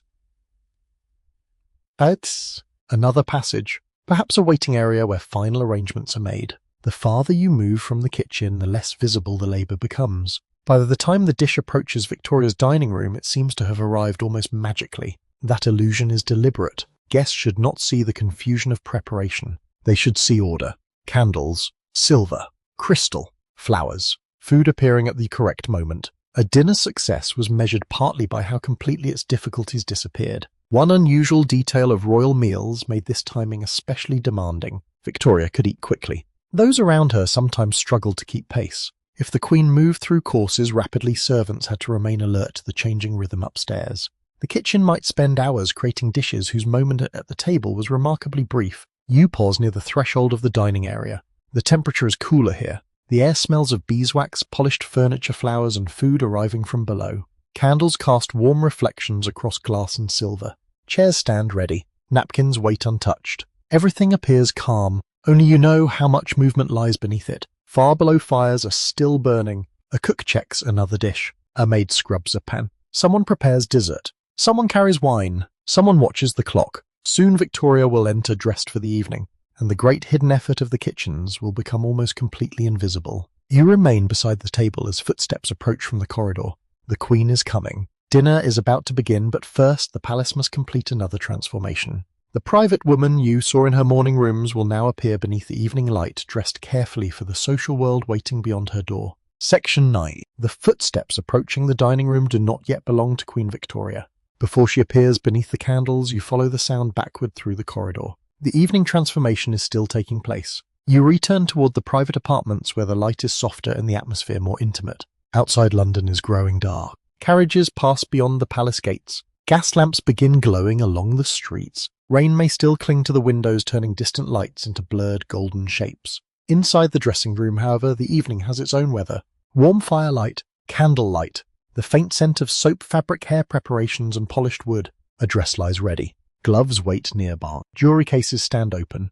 The calm room you visited earlier in the morning is now preparing Victoria for a very different part of the day. You watch attendants move around her with practiced ease. Morning dress could be relatively simple. Evening dress demanded more care. The exact clothing depended on the occasion. A private family dinner required less ceremony than a court reception. A state event could involve jewels, formal gowns, gloves, orders, ribbons, and other signs of rank. Nothing was chosen entirely by accident. Colour mattered. Fabric mattered. Jewelry mattered. Even where Victoria intended to stand could influence how a dress appeared under artificial light. The first thing you notice is the weight. Victorian evening clothes look graceful in portraits, but they were physical objects built from real layers of fabric. Silk rustles heavily. Satin catches the light. Lace shifts over sleeves and bodices. Petticoats create volume beneath the skirt. At different points in Victoria's reign, fashionable silhouettes changed dramatically. Early in her life, skirts were full but not yet supported by the enormous cage structures associated with later decades. By the 1850s and 1860s, crinolines allowed skirts to spread outward in wide-eyed circles. Later still, fashion moved fullness toward the back. Victoria lived through all of these transformations. You could almost date a palace evening by the shape of the dresses passing through its doors. An attendant lifts one layer carefully, another adjusts the bodice. Fastenings are checked, a ribbon is straightened, a fold of lace is moved slightly higher. The work is gentle but precise. One mistake may not seem important in private. Under court scrutiny it can become noticeable. The royal body was always being looked at. That made clothing more than personal taste. It became part of monarchy itself. You watch Victoria glance toward the mirror. She was not known throughout her life as a woman obsessed with fashion for its own sake. Yet she paid close attention to dress, especially when clothing carried emotional or ceremonial meaning. As a young queen, she enjoyed bright colours and elegant fabrics. She recorded what she wore on significant days. She remembered dresses connected with dances, visits, weddings, family celebrations, and important meetings. One well-established example lies in her wedding to Prince Albert. Victoria chose a white satin gown with Honiton lace. White wedding dresses existed before her, but the royal wedding helped strengthen their association with fashionable bridal dress in Britain and beyond. The gown also promoted British lace-making. Even a wedding dress could carry domestic feeling and public meaning at the same time. You look at the evening gown now waiting to be fastened. Perhaps it is pale blue, perhaps cream, perhaps a richer colour chosen for a particular occasion. The exact shade matters more than you might expect. Artificial lighting changed colours. Candlelight and gaslight softened some tones while making jewels flash more strongly. A gown chosen for evening had to live beneath this warm, uneven glow. Electric light would not become part of palace life until much later. For much of Victoria's reign, evening rooms depended on candles, oil lamps and gas. The result was beautiful but imperfect. Faces appeared warmer. Corners remained shadowed. Gold surfaces flickered. Jewels seemed to move whenever the wearer turned. Now the jewellery boxes receive attention. Victoria possessed spectacular royal jewels, but many of the pieces she valued most were personal rather than simply expensive. Albert gave her numerous pieces throughout their marriage. Some carried symbols known only to them. Others mark birthdays, children, or anniversaries. Sentimental jewellery was deeply fashionable during the 19th century. Locks of hair could be preserved in brooches. Miniature portraits might be worn close to the heart. A bracelet could contain the likenesses of children. A gem could refer to a private joke or a memory. I begin to see jewellery as a second language. A visitor might notice sparkle. Victoria might remember a person. An attendant brings a necklace closer. The clasp closes. A brooch is pinned into place. Perhaps earrings catch the candlelight. The transformation continues. Then comes the hair. Victoria's hairstyles changed across the decades, but her youthful evening appearance often featured smooth, dark hair arranged carefully around the face and gathered behind. Flowers, ribbons, or jewels might be added. Later in life, the style became more restrained. The work demands patience. Pins disappear beneath the arrangement. A strand is corrected. The mirror is consulted again. You can hear the subtle sound of metal touching the dressing table. One unusual problem, created by fashionable Victorian clothing, was simple movement. A very wide skirt could make passing through narrow spaces awkward.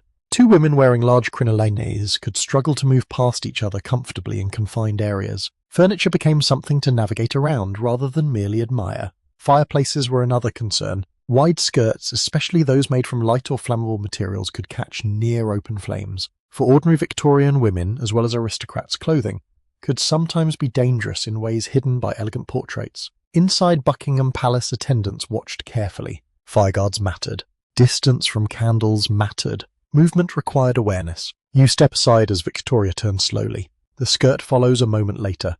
The entire room seems to adjust around it. You suddenly understand why servants needed to know where to stand. A dress occupied territory. Now gloves are brought forward. Evening gloves were part of formal appearance and etiquette. Hands that had written letters throughout the morning could now disappear inside smooth fabric. A fan might accompany the outfit. Perhaps a handkerchief. Small accessories completed the public version of the Queen. Yet dressing did not erase personality. Victoria could still dislike a gown. She could find a room too warm. She could complain about an uncomfortable arrangement. She could become impatient if preparation took too long.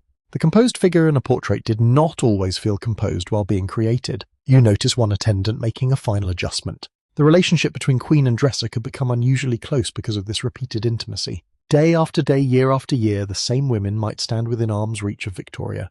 They saw her before official appearances. They saw fatigue, pregnancy, illness, age, grief, and changes in her body that public portraits softened or ignored. Yet historians cannot always know exactly what passed between them in these moments. Some attendants wrote about palace life. Others remained discreet. Private conversations held beside a mirror often vanished when the door opened. Did Victoria gossip while dressing? Did she complain about guests waiting downstairs? Did she discuss family matters? Almost certainly at times, but the precise words usually disappeared. That uncertainty leaves the room gently incomplete. You know what she wore. You know who assisted her. You know which occasions followed. But you rarely know every sentence spoken while a ribbon was tied. Now the final preparations are finished. The Queen looks toward the mirror once more. The transformation is complete. The woman who woke beside a washstand this morning now stands dressed for the evening world. Silk catches the firelight. Jewels reflect candle flames. Her gloves soften the movement of her hands. The dress changes the way she walks. Even the room seems quieter for a moment. Then the door opens. Cooler corridor air enters. An attendant steps aside. Victoria begins moving toward dinner. You follow at a respectful distance. The sound of her dress travels with her. Soft, rhythmic, almost like paper moving in a quiet room. Ahead, the dining room glows. Silver has been polished. Food is waiting. Servants stand ready. The palace has prepared everything for formality. But later, when the final course disappears and the guests begin to leave, another Buckingham Palace will emerge. The quieter evening palace. The place where Victoria could read, talk, listen to music and become far less ceremonial again. Section 10. When dinner ends, Buckingham Palace changes again.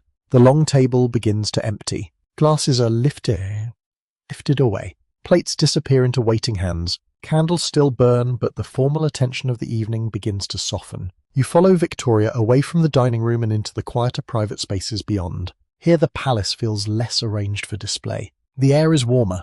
Chairs are placed for comfort rather than ceremony. Books lie on tables. Sheet music waits near a piano. A small fire gives off a steady orange glow. Outside London has settled into darkness. The sound of carriage wheels continues beyond the palace, but now it feels distant. The great city seems to have moved farther away. For Victoria, evening could provide one of the rare moments when the day loosened its grip. Official papers might still remain. Visitors might still be present. Family concerns never vanished entirely. But once the most formal duties ended, the Queen could sometimes move into a world shaped by music reading, conversation drawing and family company. You sit quietly near the edge of the room. Victoria enters with less ceremony than before. Her evening dress still catches the candlelight. Jewels remain in place, yet the room itself asks for nothing grand. Prince Albert may already be here. Perhaps one of the children appears. Perhaps a lady of the household sits nearby with embroidery or a book. The atmosphere depends on the evening. Some nights are social, others are quiet. Some bring music, others bring letters. A few may bring the welcome relief of doing almost nothing at all. Victoria loved music deeply. This was one of the strongest shared pleasures of her marriage with Albert. Both could sing, both played instruments. They attended concerts and operas, but they also enjoyed making music themselves. In private rooms, the distinction between queen and audience could disappear for a while. You imagine Albert sitting near the piano. A page of music is turned. Victoria begins to sing. Her voice is not part of a state occasion. It is simply part of the room. The sound moves gently through the space and fades into curtains and upholstered furniture. Music allowed them to share something that required no political explanation. A melody could belong entirely to family life. You look around. This is one of the better established parts of their private world. Victoria's journals frequently record musical performances, concerts, songs, and evenings spent with people whose playing or singing delighted her. Her descriptions sometimes become wonderfully enthusiastic. She could write with real excitement about a voice she admired or a piece of music she loved. The severe older queen of later photographs feels very distant from this younger woman. That contrast is important. Victoria was not born solemn. She became associated with mourning only after years of marriage, children, travel, laughter, music, and intense private feeling. You move toward another table. A sketchbook rests there. Victoria enjoyed drawing and painting from a young age. She made sketches of people, places, clothing, landscapes, and family scenes. Watercolors and drawings offered another form of private observation. You can imagine her working quietly while conversation continues around her. I'm so sorry. Pencil moves across paper. Someone shifts in a chair. The fire settles. These are small sounds, yet they tell you more about the private palace than any trumpet outside. Victoria and Albert also collected art enthusiastically. They commissioned portraits and exchanged artworks. They surrounded themselves with objects that preserved memory. A picture might recall a journey. A small sculpture might commemorate a child. A portrait might capture someone absent from the room. The private apartments gradually became filled with these visual reminders. Family life could be carried from place to place in objects. You notice a framed image on a table. Perhaps it is a miniature. Perhaps a portrait of one of the children. It reminds you how much Victoria liked to keep people close through physical things. Pictures, locks of hair, jewelry, letters, drawings. These objects created a kind of emotional map around her. If the palace itself felt too formal, personal objects made certain corners more intimate. Reading was another part of evening life. Victoria encountered novels, poetry, newspapers, religious works, reports, and endless correspondence. She could listen while someone read aloud. She could read independently. Albert often read and studied extensively. Books became part of their shared intellectual world. You imagine a quiet interval when conversation falls away. Pages turn. The room is almost still. Somewhere beyond the door a servant waits. Another checks whether more coal is needed. Even private relaxation depends upon someone remaining alert nearby. That invisible presence never completely disappears. Then one of the children enters. Perhaps they have been allowed to remain up for a short time. Family evenings could include games, conversation, music, small performances, and celebrations. The royal children sometimes participated in theatrical entertainments and tableaux. Costumes might be prepared. Scenes might be rehearsed. A palace room could briefly become a stage. This is one of the more unusual details of Victorian royal family life. For all Albert's seriousness about education, the household also enjoyed carefully organised amusement. Children could perform. Adults could join. Music and costumes turned ordinary evenings into private family events. You imagine a young prince forgetting a line. A sister whispers. Victoria laughs. For a moment, the palace becomes almost impossible to distinguish from any large family home enjoying an evening together. Almost. There are still servants at the doors. There are still rules. There is still a queen in the room. The family could never fully escape rank. Even affection existed inside a structure of duty. Albert's relationship with Victoria also shaped these quieter hours. They were deeply attached, but they did not agree on everything. Victoria could be impulsive and emotional. Albert often approached problems with discipline and logic, and sometimes tried to guide her toward calmer decisions. She sometimes resisted. Arguments could occur. Then affection returned. The surviving letters between them show both tenderness and strain. Marriage did not become simple because it happened inside a palace. You hear the fire crack softly. Perhaps tonight they have disagreed about one of the children, perhaps about household arrangements, perhaps about politics, perhaps they are entirely content. You cannot know. This is one of the areas where historians must leave space for uncertainty. Diaries and letters preserve many emotions, but not every conversation. A disagreement could happen and leave little trace. A loving gesture could disappear just as easily. Private life is full of moments that never become documents. You notice how differently the room feels now compared with the morning. Then light came through windows. Now the world is made from flame. Candles create pools of brightness. The fire paints soft shadows across furniture. Gas lighting, increasingly important in the 19th century, added another source of illumination to palace interiors. But artificial light still remained uneven. Corners stayed dark. Faces changed when someone moved. A room could feel larger or smaller depending on where the lamp stood. The smell of burning fuel mixed faintly with wax fabric and warm air. Winter evenings especially encouraged people to gather near fires. Even in a palace, warmth attracted everyone toward the same part of the room. You can imagine Victoria sitting close enough to feel heat against her dress. A dog may be nearby. She loved animals, and dogs were frequent companions throughout her life. Their presence softened royal interiors in a way formal decoration never could. A paw touches the carpet. A collar makes a tiny sound. Perhaps a dog settles beneath a chair while adults continue talking. This detail brings the room gently back to earth. Queens may own palaces. Dogs still choose the warmest place. As the evening grows later, the household begins preparing for night. One lamp is lowered. A child is taken away. A book closes. Music ends. Servants move almost invisibly through adjoining rooms. Victoria may still write. Her journals often recorded the shape of her day, preserving visits, emotions, weather performances, family events, and personal impressions. A long evening might end with a few written lines. The pen moves once more. Then the room becomes quiet. You look around before leaving. The dinner jewels and formal dress remain, but the atmosphere has changed completely. You have seen a queen listening to music, a wife talking with her husband, a mother surrounded by children, a woman reading beside a fire. These scenes rarely appear on monuments, yet they filled thousands of hours inside Buckingham Palace. And as you follow a small movement beneath a nearby table, you notice another member of the household waiting patiently in the warm shadows. A dog lifts its head.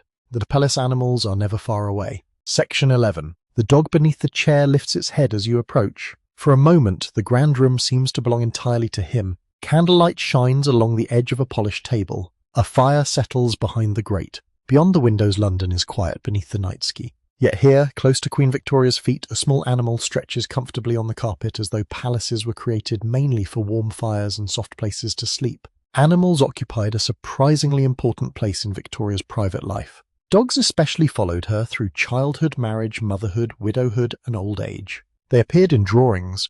They appeared in letters. They appeared in family photographs. They travelled between royal residences and became part of the emotional landscape surrounding the Queen. You kneel slightly and watch the dog settle again. One of Victoria's earliest beloved companions was a King Charles spaniel named Dash. Dash entered her life before she became queen. During the controlled years of her childhood at Kensington Palace, he offered something simple and dependable. He did not care about royal succession. He did not understand court politics. He required affection, food, walks, and attention. For a young Victoria living under constant supervision, that companionship mattered. When she became queen in 1837, Dash remained close.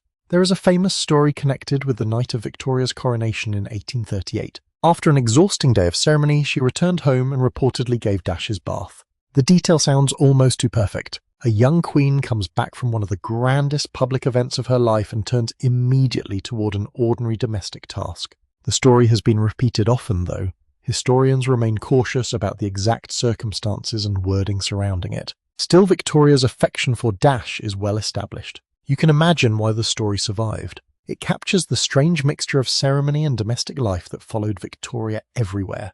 Crowns outside, a wet dog at home. You move toward a small table where an animal portrait might have stood. Victoria and Albert commissioned images of favourite dogs, horses, and other animals. These were not insignificant decorations. To the family, they recorded relationships. A painted dog could represent a particular period of life just as strongly as a portrait of a person. The royal residence is gradually filled with such memories. Dogs changed across the decades. Some became especially associated with particular homes. At Balmoral, Victoria developed a strong affection for collies and other dogs suited to the Scottish landscape. At Windsor and other residences, dogs moved through private rooms, gardens, kennels, and family spaces. The Queen could become deeply attached to individual animals. When one died, she felt the loss. I begin to notice how naturally animals fit into the private monarchy she created with Albert. The royal family valued outdoor life. They rode horses. They walked. They spent time in gardens. At Osborne, children explored grounds far removed from London's formal atmosphere. At Balmoral, the family entered a landscape of hills, rivers, woods, rain, mist, and open air. Animals connected these worlds. A dog could sleep beside a Buckingham Palace fire one week and run across Scottish ground later. You follow another dog through a corridor. His claws make a light tapping sound against the polished floor. A footman moves aside without surprise. Royal pets did not erase household rules, but they could cross boundaries humans could not. A dog did not need permission to understand rank. It might lie beneath expensive furniture. It might wander into a private sitting room. It could interrupt a quiet conversation. The same room where politicians spoke carefully might later contain a pet demanding attention. This is one reason animals make royal history feel unexpectedly human. They ignored ceremony. Victoria's love of dogs continued even when her public image became more solemn. After Albert's death, animals offered companionship in a household transformed by grief. Some dogs became closely connected with servants she trusted, including John Brown during her years in Scotland. Later, a Pomeranian named Turi became one of the dogs associated with Victoria's final years. By then, the young woman who had once cared for Dash after long days was an elderly queen surrounded by children, grandchildren, attendants, memories, and animals. The affection remained. You enter another private room. A basket rests near a chair. Perhaps a small dog slept here. A water bowl stands somewhere discreet. These simple objects rarely attract the same attention as crowns or paintings. Yet they tell you how a room was actually lived in. The palace had to accommodate animals physically. Dogs needed feeding. They needed cleaning. They needed exercise. Kennels required staff. Horses demanded an even larger hidden world of labour. You leave the private rooms and move toward the stables. The smells change quickly. Hay, leather, wood, horsehair, damp earth, the sharp warmth of animals. Buckingham Palace's working life extended well beyond kitchens and bedrooms. Carriages and horses were essential to royal movement during much of Victoria's reign. Before motor cars, almost every formal journey through London depended on horses. Grooms fed them. Stable workers cleaned stalls. Harnesses required polishing. Carriages needed inspection. Shoes had to be checked. An animal becoming lame could disrupt carefully planned movement. You hear a horse shifting its weight. Leather creaks nearby. A groom runs a hand along a strap. The polished carriage that later appears effortlessly before the palace entrance begins here in a world of straw brushes, buckets, metal fittings, and daily care.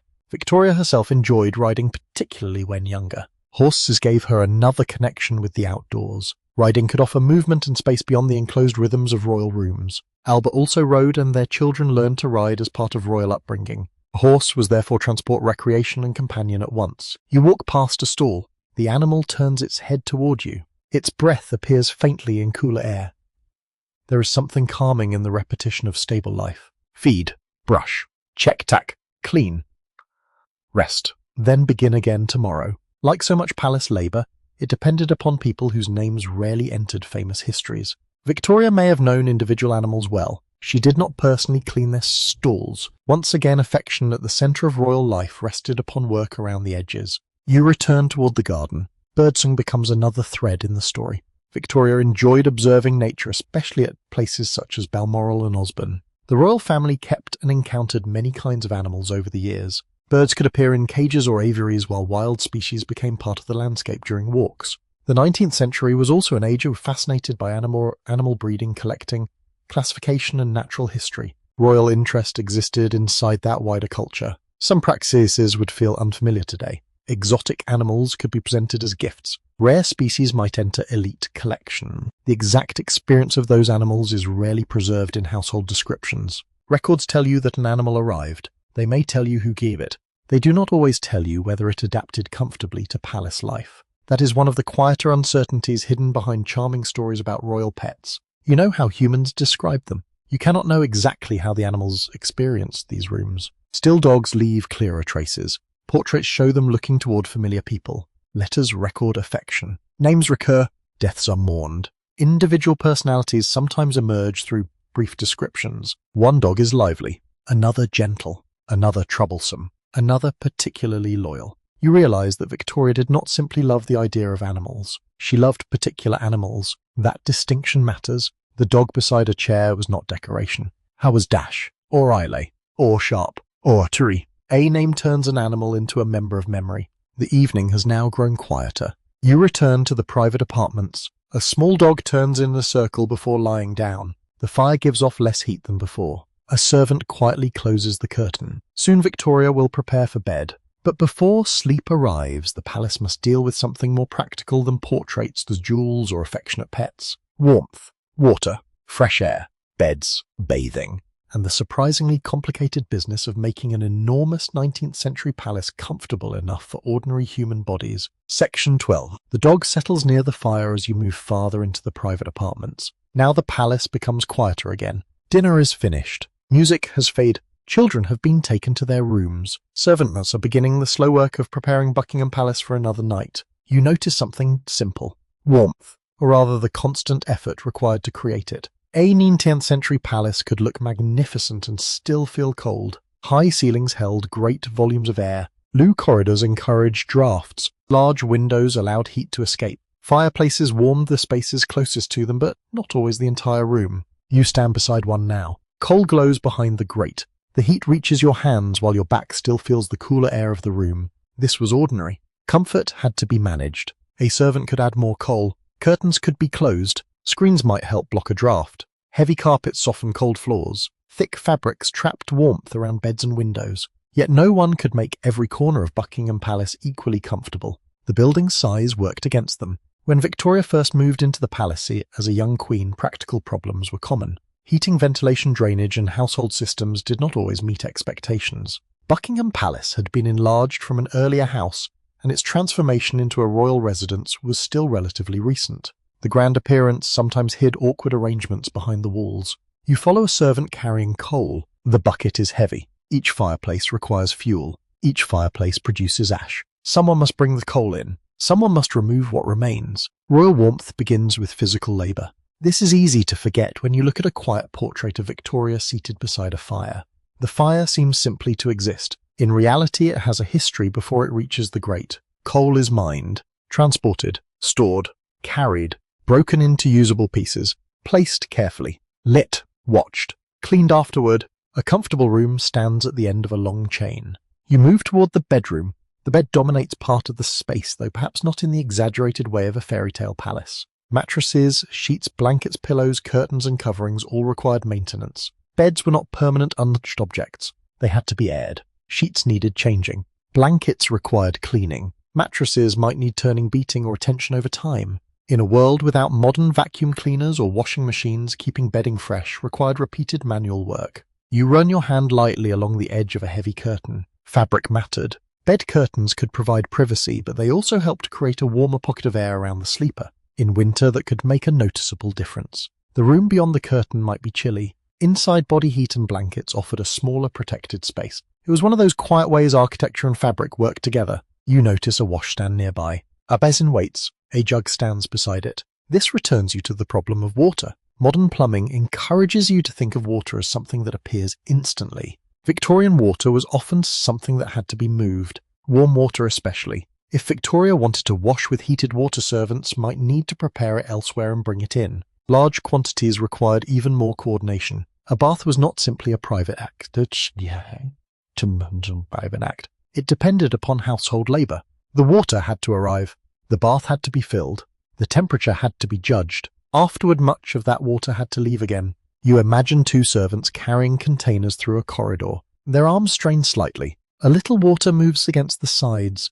The floor must remain dry. The route must remain discreet. Above stairs, bathing can appear serene. Behind it is weight. Buckingham Palace gained improved plumbing over the course of Victoria's reign as technology advanced and the building itself was modified. But changes did not happen all at once. The palace was always partly modern and partly old-fashioned. New systems entered rooms that had been designed for older habits. That mixture created inconvenience. It also makes the building especially interesting. You can almost see the 19th century changing inside the walls. One decade depends heavily on servants carrying water. Another begins introducing better pipes and fittings. Lighting changes. Heating improves. Sanitation becomes a greater concern. The palace grows more technologically complex while still looking traditional from the outside. You enter a bathing space. The room feels more practical than ceremonial. A bath might be metal, porcelain lined, or made in another form depending on period and arrangement. Towels are prepared nearby. Soap and washing cloth wait within reach. The water gives off a faint mist in the cooler air. Victorian ideas about bathing changed throughout the century. Regular washing was certainly practiced, but habits varied by class, household age, and personal preference. The modern assumption of a full hot bath every morning does not fit everyone. Partial washing with basins remained common.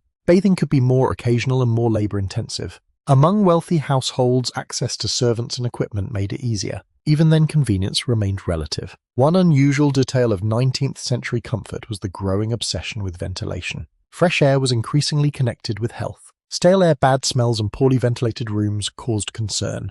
Theories about disease were changing during Victoria's lifetime, and older beliefs about unhealthy air remained influential, even as germ theory gradually became better understood. Windows were opened, rooms were aired, ventilation systems were discussed and improved. Yet opening a window in winter created another problem. Cold, begin to see a constant balancing act. Warm the room, then freshen the air. Close the curtains, then reduce smoke. Heat the water, then carry it away. Comfort was never automatic. It was negotiated. You moved toward another small but essential object, a chamber pot. It is one of the least glamorous objects in any historical palace, yet one of the most necessary. Before modern bathroom systems became widespread, chamber pots and close stools were part of everyday domestic life across society. Royal status did not remove basic human needs. It simply made the equipment finer and the service more discreet.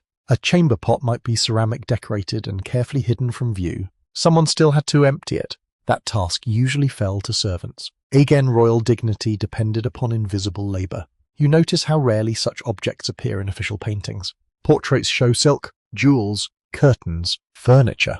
They almost never show the practical objects that made daily life possible. History often removes inconvenience from the frame. You are putting it back, not to make the palace less beautiful, to make it more real. The same is true of smell. Buckingham Palace would have contained many scents at once. Coal smoke, wax, perfume, soap, food, damp wool, horse leather from outside, flowers, wood polish, sometimes drains, sometimes stale air. Sometimes fresh rain entering through an open window. The palace did not smell like a museum. It smelled alive. You pass beside the bed while a servant checks the room. The sheets have been prepared. Water waits nearby. The fire is stable. Curtains are drawn. Victoria may soon remove jewellery, change clothes, and settle for the night. But even here, privacy remains incomplete. Attendants may still be close. A bell connects the bedroom to the rest of the household. A servant could be summoned if needed. The Queen sleeps, but the palace remains alert around her. Historians know much about royal household arrangements through inventories, accounts, architectural plans, letters, and surviving objects. Yet the exact experience of comfort is harder to recover. How cold did Victoria feel on a particular January night? Which pillow did she prefer? Did one room always feel too draughty? Did she dislike the smell of a particular soap? These intimate sensations rarely survive. A record might tell you that a new heating system was installed. It cannot tell you whether she liked the room afterward. You stand in that uncertainty for a moment. The fire crackles softly. Rain touches the dark windows. The bed curtains are still. A clock marks another hour. This is the private palace at its most ordinary. A woman preparing to sleep. A servant checking water. A fire being fed. A room slowly warming. Outside Buckingham Palace appears vast and permanent. Inside comfort depends on dozens of small acts repeated every night. And tomorrow those same rooms will once again fill with clothing, footsteps, letters, children, meals, and voices. But before morning returns, another quieter world will begin to gather around Victoria. The world of paper, letters, private thoughts, and the words she wrote late enough for the palace to become almost completely still. Section 13. The palace is almost silent now. The fires have settled. Doors are closed. Footsteps appear only occasionally in distant corridors. Outside London has disappeared into darkness and mist. Inside Queen Victoria's private rooms, one small sound continues, a pen moving across paper. You follow it. The writing table stands near the warmest part of the room where lamplight falls across sheets of cream-coloured paper.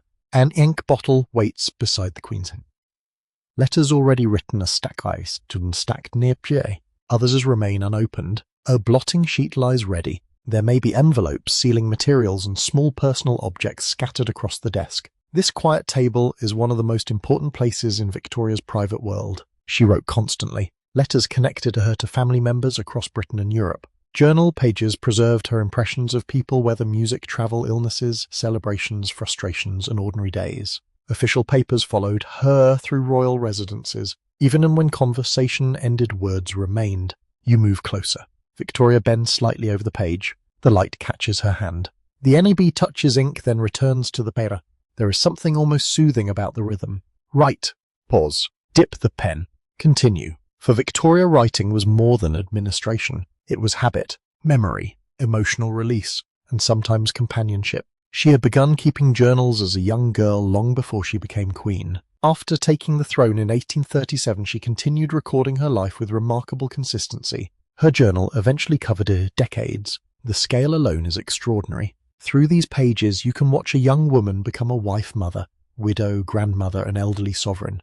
But the most revealing moments are not always the grand ones. You find weather, meals, walks, music, family visits, people who annoyed her, people she adored. Victoria could describe a magnificent ceremony and then move quickly to an observation about a dress or a headache. That mixture makes the writing feel alive. You imagine tonight's entry beginning with the day already behind her. Perhaps she notes the morning rain. Perhaps she records who came to dinner. Perhaps she mentions one of the children behaving badly. Perhaps she remembers a piece of music Albert played. The sentences may be brief. The feeling behind them may not be. Victoria's private writing often shows a personality much more emotional than the formal photographs of later life suggest. She could be enthusiastic, impatient, jealous, affectionate, angry, delighted. Her words sometimes move quickly between moods. You see this especially in her correspondence with Prince Albert. Their letters carried tenderness, practical matters, disagreements, and private feelings. When one of them was away, writing helped bridge the distance. A palace full of people could still contain loneliness. A letter from someone loved could make the building feel smaller. You notice a folded sheet resting apart from the others. Perhaps it is from one of her children. Victoria's family eventually spread across Europe through marriage. Letters became essential to maintaining those relationships. Her eldest daughter Vicky married Prince Frederick of Prussia and moved to Germany. Other children married into royal families elsewhere.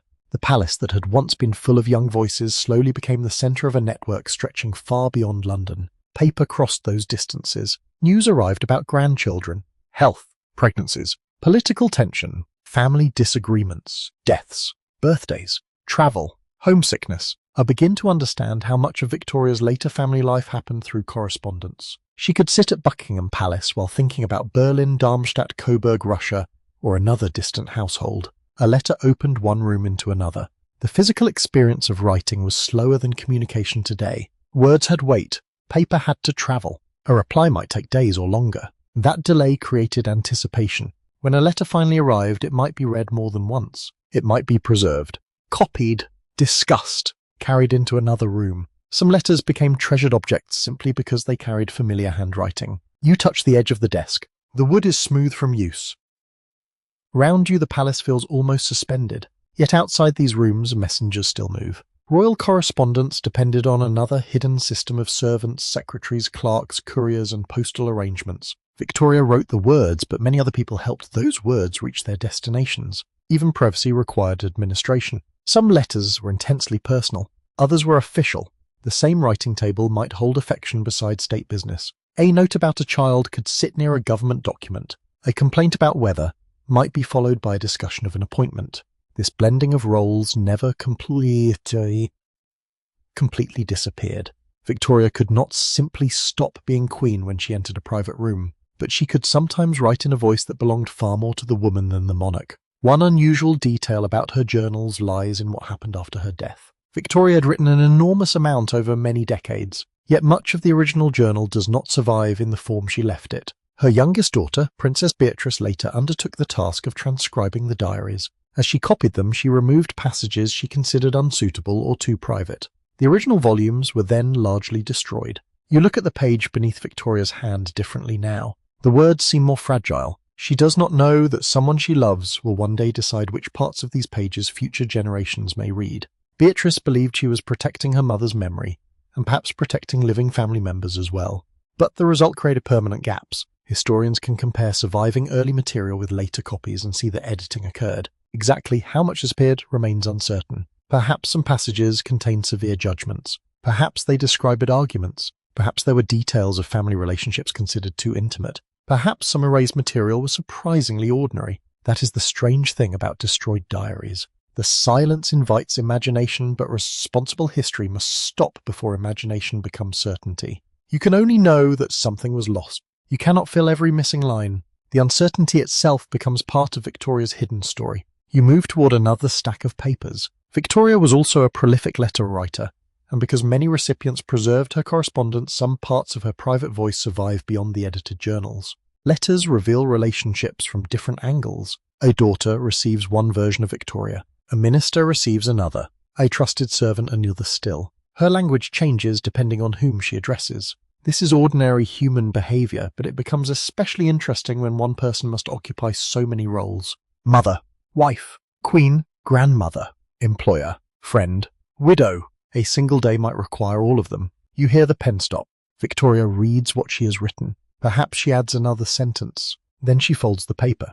The movement is careful. Letters could be sealed with wax or enclosed according to the practice and formality of the moment. A seal did more than close paper. It offered evidence of origin and a small measure of privacy. Still, royal letters were rarely entirely outside the world of staff. Secretaries could handle correspondence. Messengers carried it. Documents passed through offices. Absolute privacy remained difficult even here. Yet there was another kind of privacy that writing created. You can say on paper what you hesitate to say aloud. Victoria did this often. Strong emotions entered letters. Disappointment, longing, frustration, affection. After Alberta's death, writing became even more important.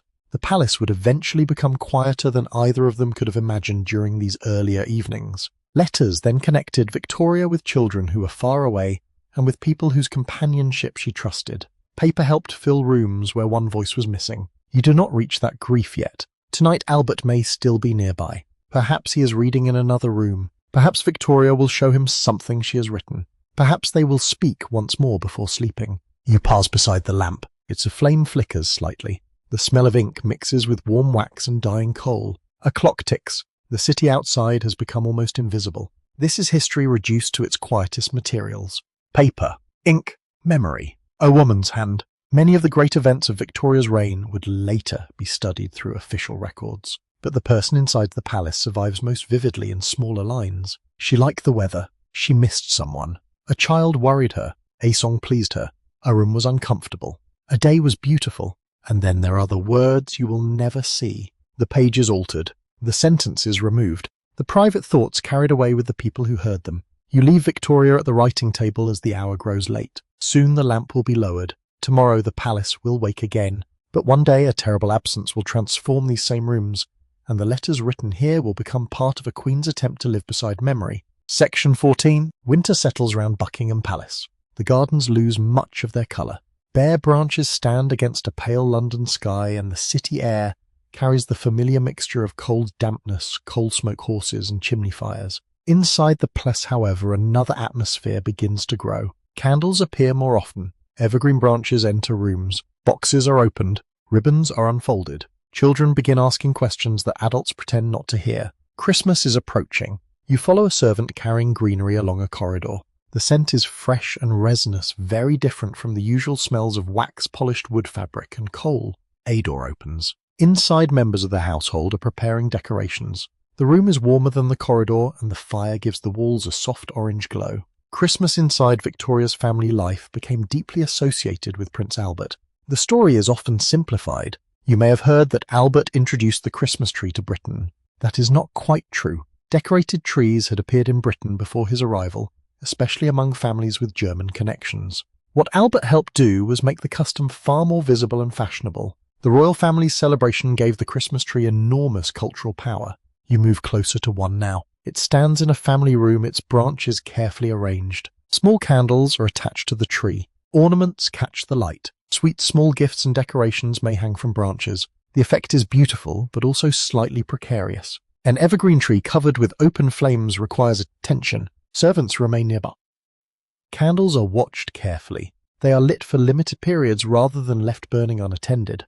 This is one unusual detail hidden beneath the romantic image of Victorian Christmas. The glowing tree demanded caution. A 19th century Christmas decoration could be both magical and highly flammable. You watch one candle being adjusted. Wax begins to soften beneath the flame. The smell of evergreen mixes with warm candle wax. Around the room, preparations continue. Victoria and Albert took family Christmas seriously. The celebration reflected their broader idea of domestic monarchy. They wanted the royal household to appear rooted in family affection, children, gifts, music, and shared traditions. That public image was genuine in many ways. They truly enjoyed family celebrations, yet it was also perfectly suited to the values increasingly admired by the Victorian middle classes: home, children, respectability, generosity, family unity. A royal Christmas could therefore feel private and public at the same time. You hear footsteps outside. The children are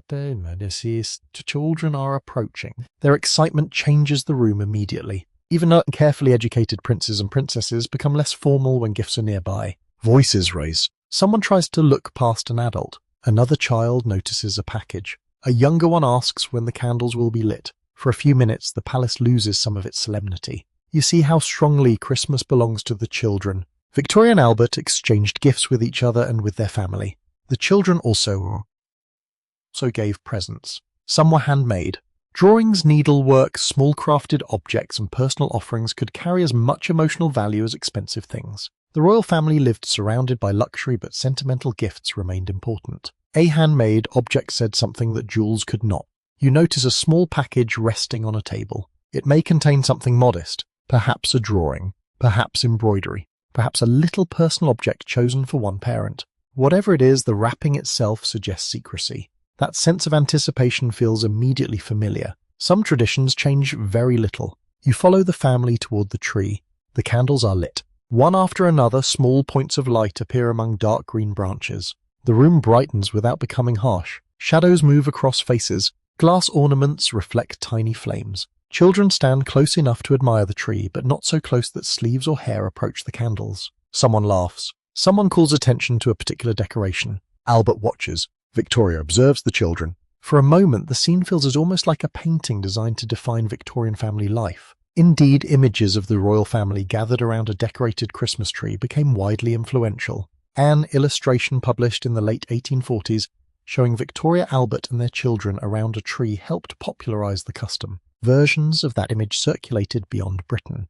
The royal family's domestic life became something ordinary families could imitate. Not the palace, not the jewels, the tree, the gifts, the gathering around light in the darkest part of winter. I'll begin to understand why the image endured. It offered warmth. The 19th century could be difficult and uncertain. Cities were crowded. Disease remained common. Work was exhausting for many families. Winter could be physically hard. A glowing tree inside a warm room represented something gentler. Home as shelter, family as comfort. Victoria and Albert became closely associated with that ideal. Yet the palace celebration was not entirely simple. Buckingham Palace remained a vast working household. Christmas for the royal family also meant additional labour for servants. More food had to be prepared. Rooms needed decorating. Gifts had to be moved and arranged. Fires required attention. Visitors might arrive. Clothing had to be prepared. The servants' own celebrations had to fit around duty. You leave the family room briefly and follow a passage toward the working areas. The contrast is immediate. The air grows hotter near the kitchens. Pots simmer. Pastry is prepared. Meat is roasted. Steam gathers. Workers move around one another with their practiced efficiency. Christmas dinner may feel relaxed upstairs, but its preparation is anything but casual. The palace kitchen must produce abundance. Roasts, vegetables, puddings, sweet dishes, sauces, bread, fruit, drinks. The precise menus varied over the years, but Christmas meals could be generous and elaborate. Seasonal foods carried their own traditions. Plum pudding, mince pies, roasted meats, and other familiar dishes belonged to the wider Victorian Christmas world. You watch a pudding being handled carefully. Its scent is dense with dried fruit, spice, sugar, and warmth. Even here, history contains underwritten. The popular image of a single fixed Victorian Christmas is too neat. Traditions differed by class, region, family, and decade. Some customs became widely established only gradually. What Victoria's household did in one year might not be repeated exactly in another. Christmas was changing throughout the century. Cards became more common. Commercial decorations expanded. Railways made travel and goods easier. Gift-giving developed. The season became increasingly recognizable in the form you know today. The royal family participated in that change, but did not create every custom themselves. You return upstairs as music begins. Perhaps a piano is played. Perhaps the family sings. German traditions mix naturally with British ones because Albert's background remains present in the household.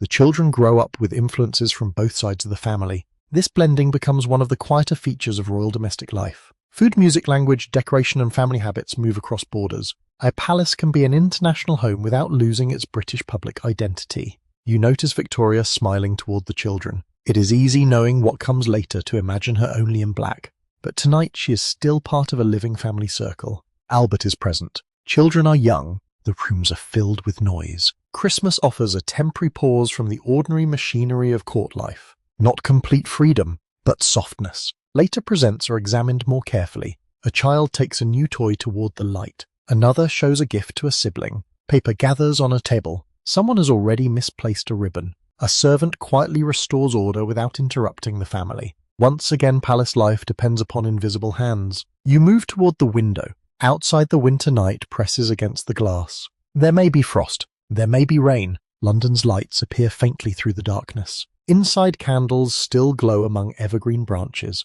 Their flames are smaller now. Soon they will be extinguished. The children will leave. Children will leave. The presents will be carried away. Rooms will return to order.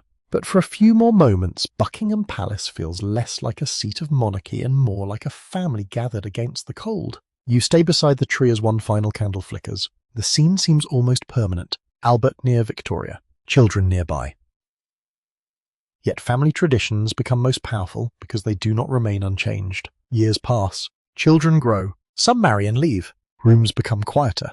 And eventually one Christmas will arrive when Albert is no longer there to stand beside the tree. The same decorations will then carry a very different meaning. Section 15. The Christmas candles have gone out. The tree has been cleared away. Children return to lessons, servants restore the rooms, and Buckingham Palace resumes its familiar rhythm of footsteps, letters, meals, and carefully timed duties. For a while, family life continues. Then in December 1861, everything changes. You enter the palace again, but the atmosphere feels different before anyone speaks. The corridors are quieter. Doors close more gently. Conversations are shorter. Black fabric appears where brighter colours once stood. A household that had been shaped for more than 20 years by Victoria and Albert together is learning how to exist without him. Prince Albert died at Windsor Castle on December 1461. I was only 42. The illness was officially described as typhoid fever, although historians have continued to debate the precise medical cause. Some modern interpretations suggest that his long period of poor health may have involved other underlying conditions. The diagnosis cannot now be made with certainty. What is certain is the effect on Victoria. She was devastated. You move into one of her private rooms. The furniture remains. The paintings remain. Letters lie where letters have always lain. The fire burns as it did before. Yet everything seems altered because one person is absent. Victoria's grief was immediate and overwhelming. Albert had been her husband, companion, advisor, and emotional centre. Their marriage had contained arguments and tension, but it had also become the structure around which her adult life was built. Without him, the palace no longer felt like the family home they had created together. You notice the clothing first. Black becomes dominant. Victoria entered deep mourning and continued wearing black for the rest of her life. Mourning clothing was already an important part of Victorian culture, governed by conventions about colour, fabric, jewellery, and the stages of bereavement. Widowers were expected to signal grief visibly. Victoria followed these customs far beyond the period considered usual. Her black dresses became so familiar that later generations would struggle to imagine her in anything else.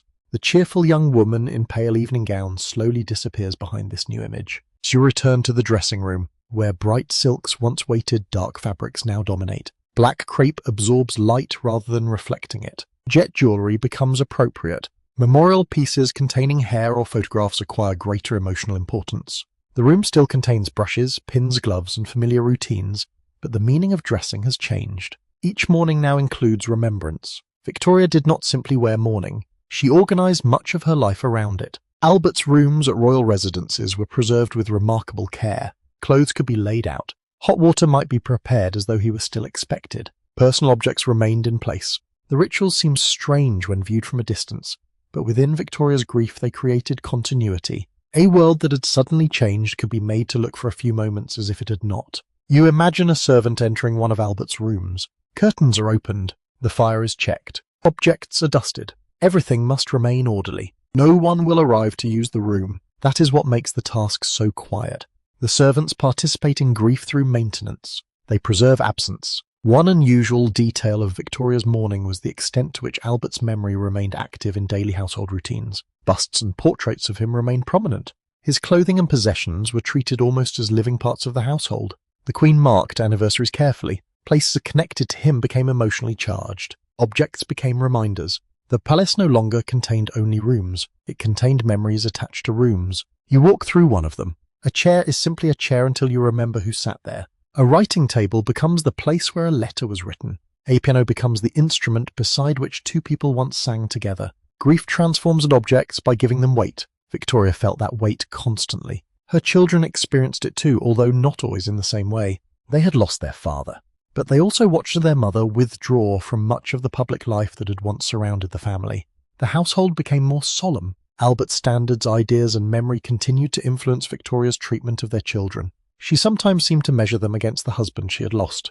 For some, that could be a heavy comparison. You hear the distant sound of a child, though by now several of the royal children are approaching adulthood. The nursery years are ending. Marriage, education, travel, and duty are beginning to separate the family. At precisely the moment Victoria most needs familiar companionship, the household is becoming less naturally crowded.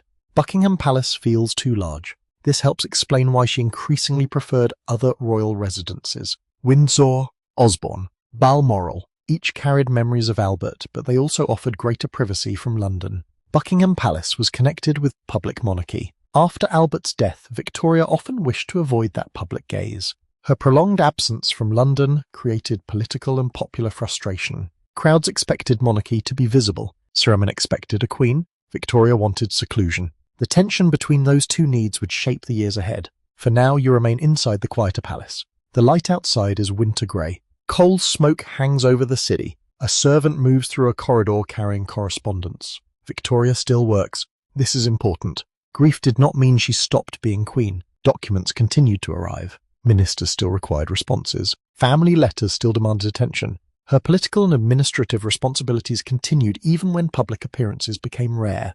The image of a completely inactive widow is misleading. She withdrew from ceremonial visibility far more than from all royal work. You enter a writing room. The pen returns to paper.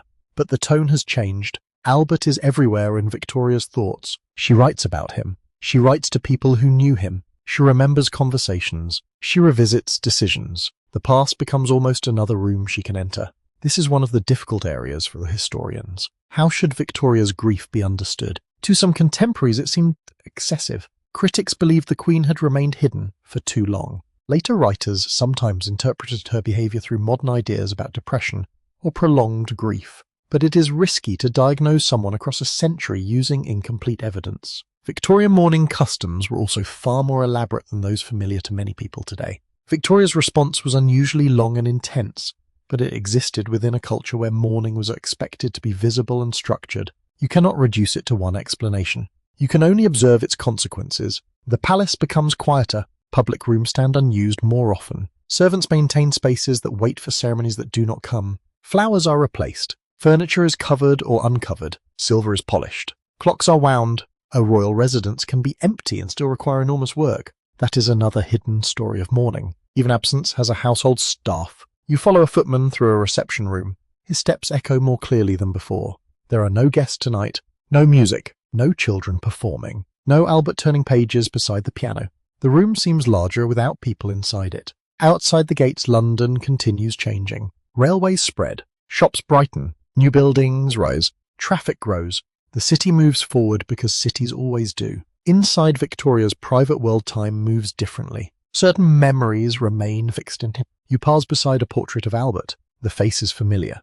The frame is dustless. Someone has made sure of that. Victoria will continue living for almost 40 more years. She will become grandmother and great-grandmother. She will return gradually to greater public visibility. She will celebrate jubilees and watch the century transform around her.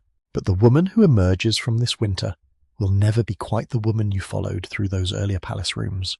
The black dress remains. The preserved rooms remain. The missing voice remains. And as you walk toward a corridor with curtains drawn against the London night, Buckingham Palace begins entering one of its strangest periods. A royal palace still maintained for a queen who increasingly prefers not to live there. Section 60. The curtains remain drawn. Outside London continues to move. Carriages pass along the streets. Shops open. Newspapers are sold. Crowds gather near public buildings. The city expects to see its queen. Inside Buckingham Palace, however, many rooms remain unusually still. After Prince Albert's death, Victoria spends less time in London than many people expect. She prefers Windsor, Osborne, Balmoral, places connected to family memory and a greater sense of privacy. Buckingham Palace does not disappear from royal life, but it begins to feel different. You walk through a reception room that has not been used for several days.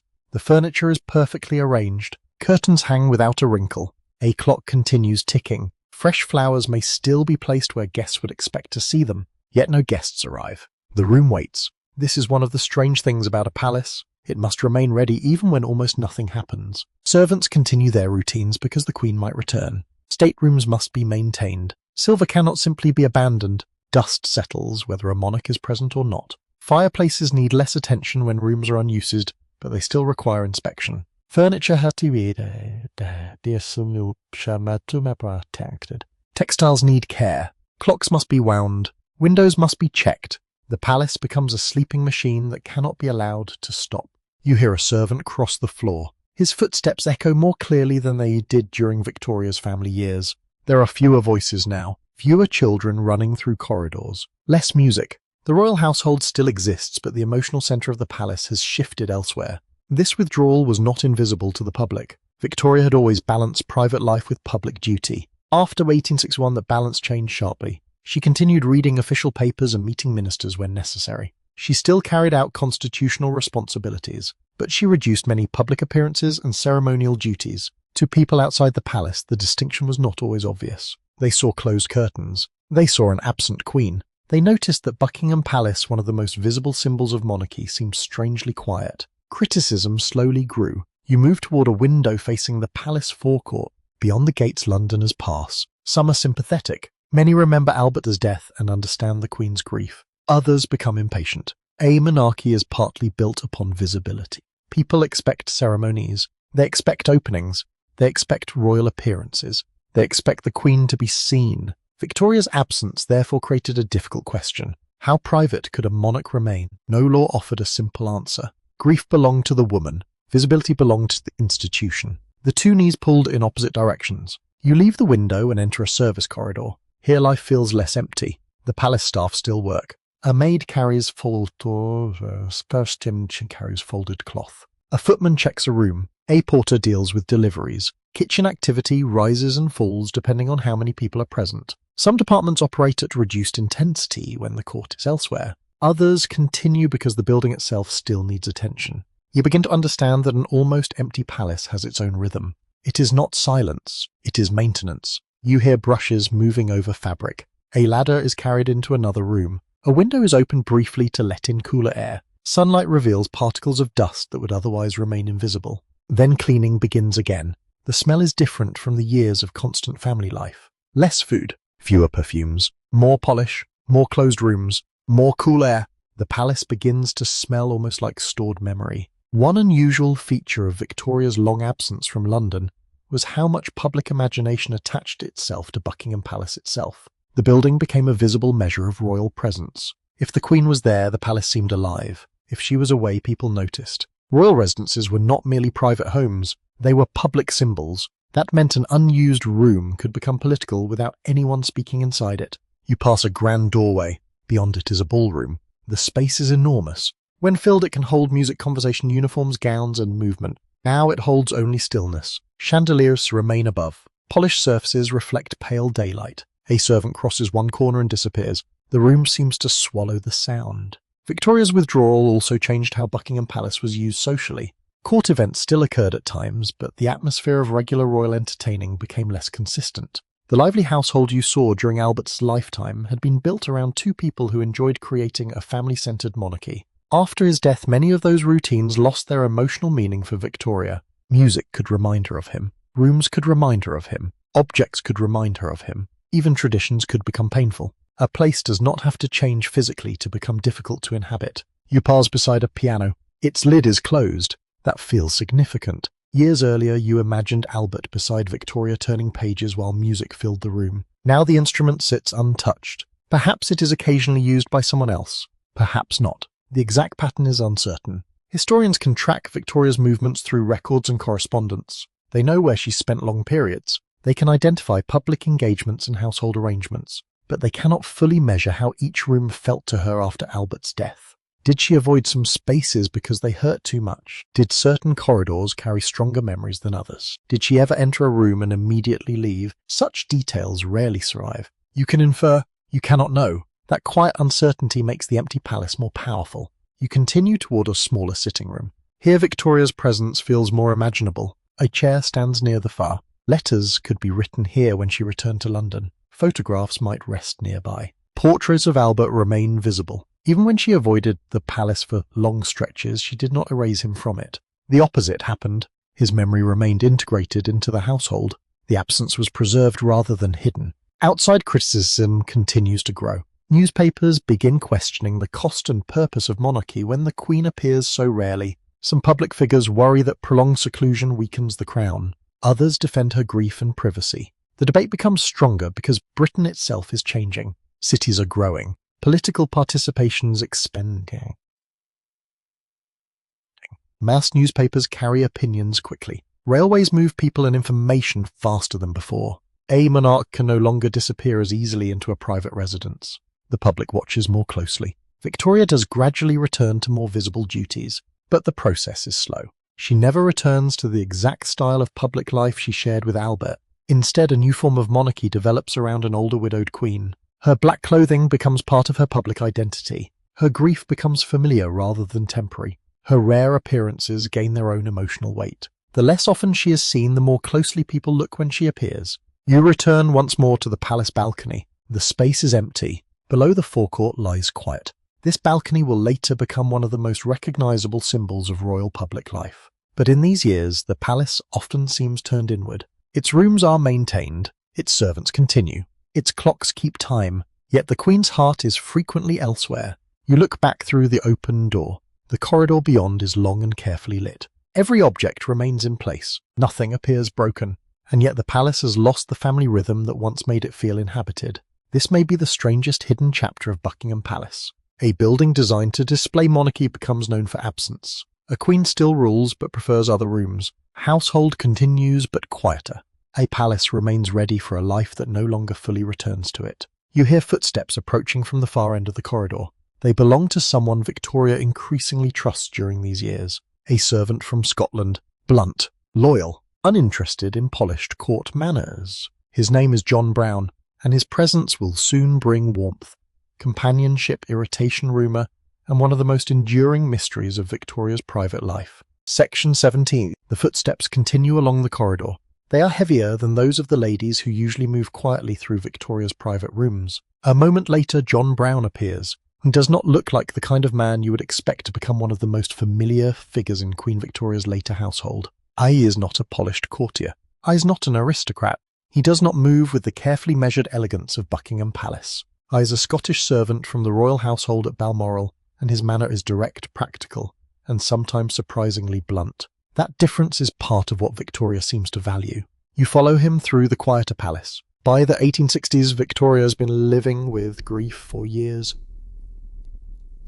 Albert's death remains close to her. Public appearances still feel difficult. Family members worry about her isolation. Buckingham Palace continues to function, but the Queen often prefers places where memories feel less formal and where she can move with greater privacy. Balmoral is especially important. There among mountain rivers reign heather and open air.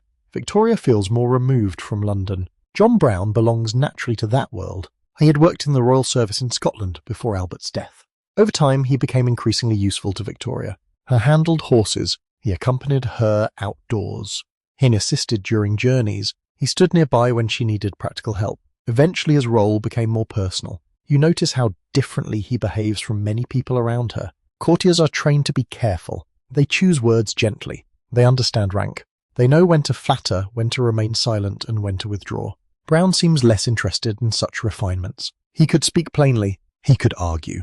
He could tell Victoria when he believed she was doing something foolish. That might sound risky. For Victoria, it may have been refreshing. A queen spends much of her life surrounded by people who know she is queen. Brown seems to have treated her more like a person who also happened to be queen. You enter a private sitting room. The fire is warm. Rain touches the windows. Victoria sits in black. Brown stands nearby. Perhaps he brings something she has asked for. Perhaps he has just returned from checking the horses.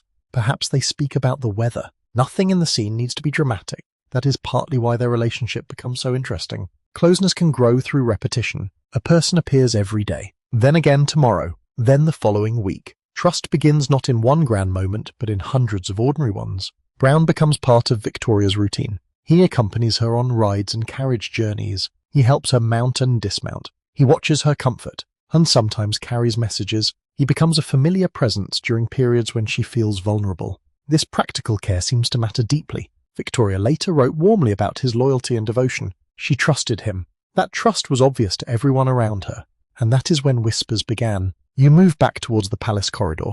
Two members of the household pass one another. Their conversation stops as someone approaches. The royal court was an ideal environment for gossip. People lived close together. They observed routines. They noticed who entered which room. They knew who travelled with the Queen. They saw who received unusual privileges. Brown's position attracted attention because it did not fit neatly into ordinary court hierarchy. How was a servant, yet he had unusual access.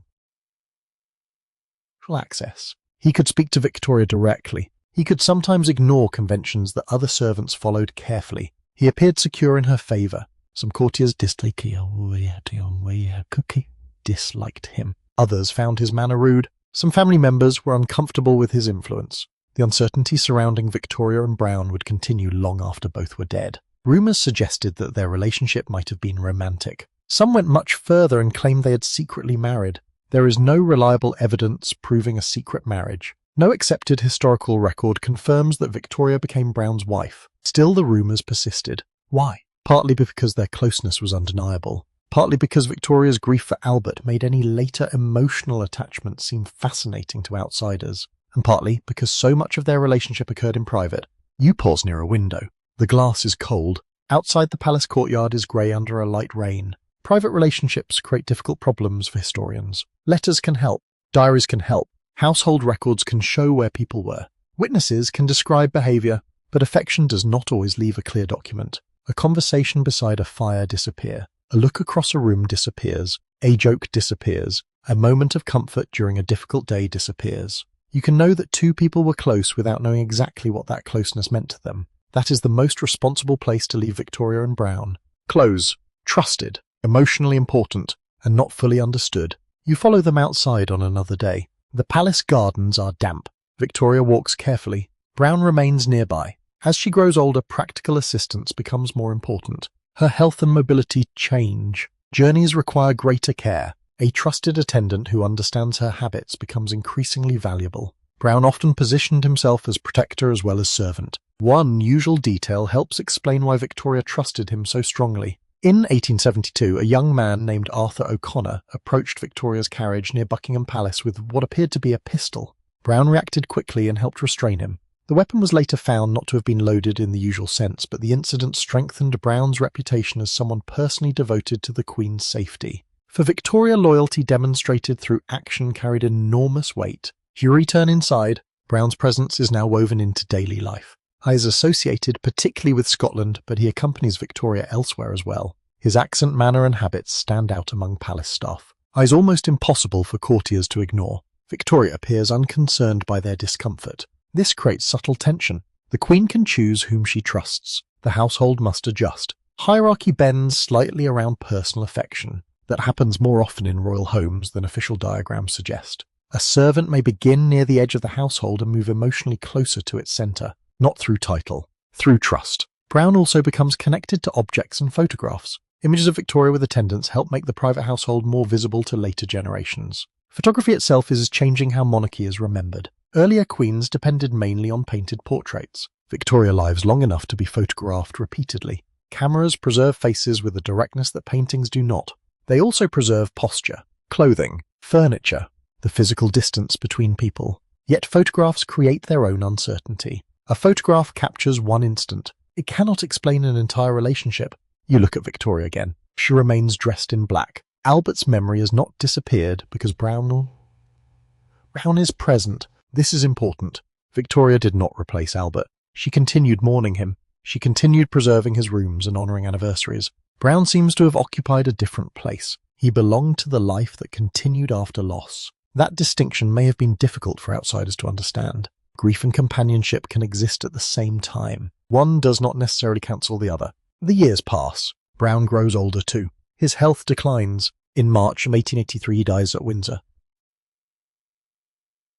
He is 56. The loss affects Victoria deeply. You enter another quiet room. Once again a familiar person is missing. Once again objects remain. Once again the palace continues. Victoria commissions memorials to Brown and writes about his devotion. Her grief is clear enough to confirm how important he had become. Some members of the royal family are less comfortable with the intensity of her remembrance. After Victoria's own death efforts were made to reduce Brown's visible place within royal memory, that too helps feed later mystery.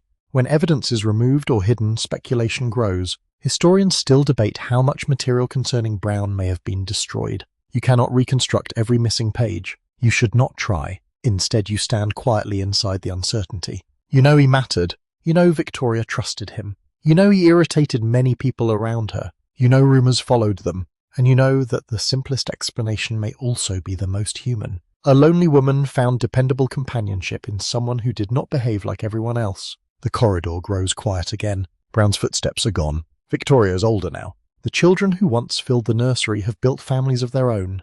And soon Buckingham Palace begins to hear a new generation moving through its rooms. Not children this time. Grandchildren. Many of them. Section T. The palace grows louder again. Not as it did when Victoria's own children were small, but in a softer, more scattered way. A child's laugh comes from one room. Another voice answers from farther down the corridor. A nurse crosses quickly with a shawl over one arm. Someone has left a small book on a chair. Victoria is now a grandmother, and Buckingham Palace is beginning to fill with a new generation. You have already watched her 9 children grow from babies into adults. Now many of them return with husbands, wives, and children of their own. The family is spread far beyond Britain. Some grandchildren live in Germany. Others are connected with courts elsewhere in Europe. Visits therefore bring a mixture of languages, habits, uniforms, toys, luggage servants, and family expectations back through the palace doors. The building becomes international in a very personal way. You follow a group of children along the corridor. They move more freely than courtiers. They are less impressed by the furniture. A gilded table is simply something to avoid bumping into. A huge portrait becomes background.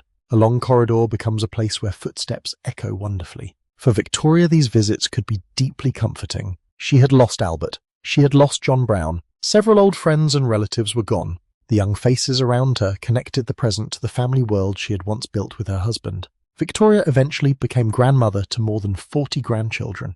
That extraordinary number changed family life completely. Birthdays became difficult to remember without help.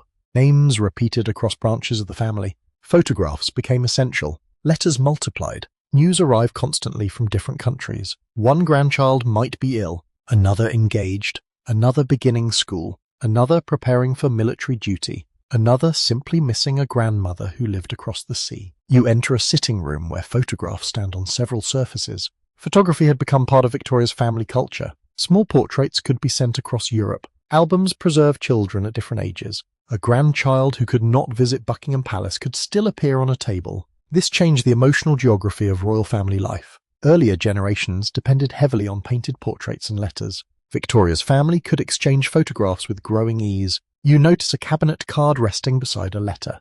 The face belongs to someone far away, yet the image makes absence feel slightly smaller. Victoria valued these photographs. She also liked to receive drawings, small gifts, and family mementos. Objects once again become bridges. A photograph from Germany, a lock of hair, a birthday card, a child's drawing, a piece of embroidery. The palace fills with personal things that carry private meaning beneath their ordinary appearance. You move toward another room. Victoria is seated while several grandchildren gather nearby. Her mobility is more limited now. Age has changed the pace of the household. She does not move through rooms as easily as the young queen once did. That changes the behavior of everyone around her. Children come to her. Servants arrange chairs. A shawl may be brought. A footstool is adjusted. Someone checks whether she is warm enough. The centre of family life becomes more stationary. Yet Victoria's personality remains strong. She could be affectionate with grandchildren.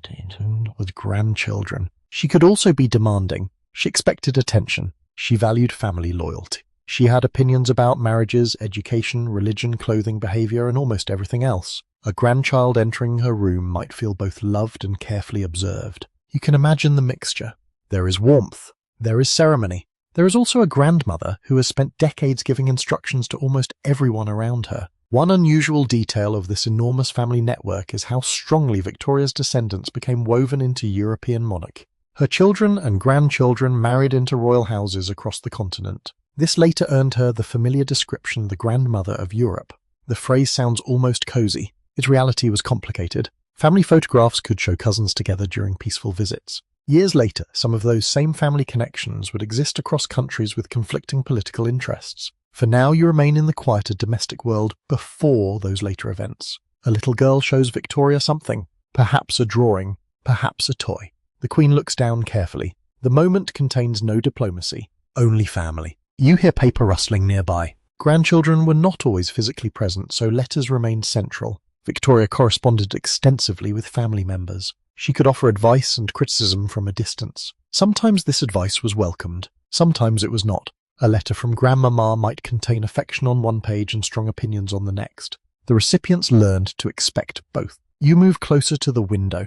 Outside London is brighter than the city you first entered decades earlier. Technology has changed the world around Buckingham Palace. Railways make family travel faster. Telegraphs allow urgent news to move with astonishing speed. Photography preserves faces. Electric lighting is beginning to reshape interiors. The grandchildren are growing up in a world far more modern than the one Victoria knew as a child. Yet inside the palace, many old habits remain. Letters are still written. Servants still carry trays. Fires still warm rooms. Family members still gather around tables. Children still become bored during adult conversation. History changes unevenly. The new century approaches while a small child still plays with a toy on the carpet.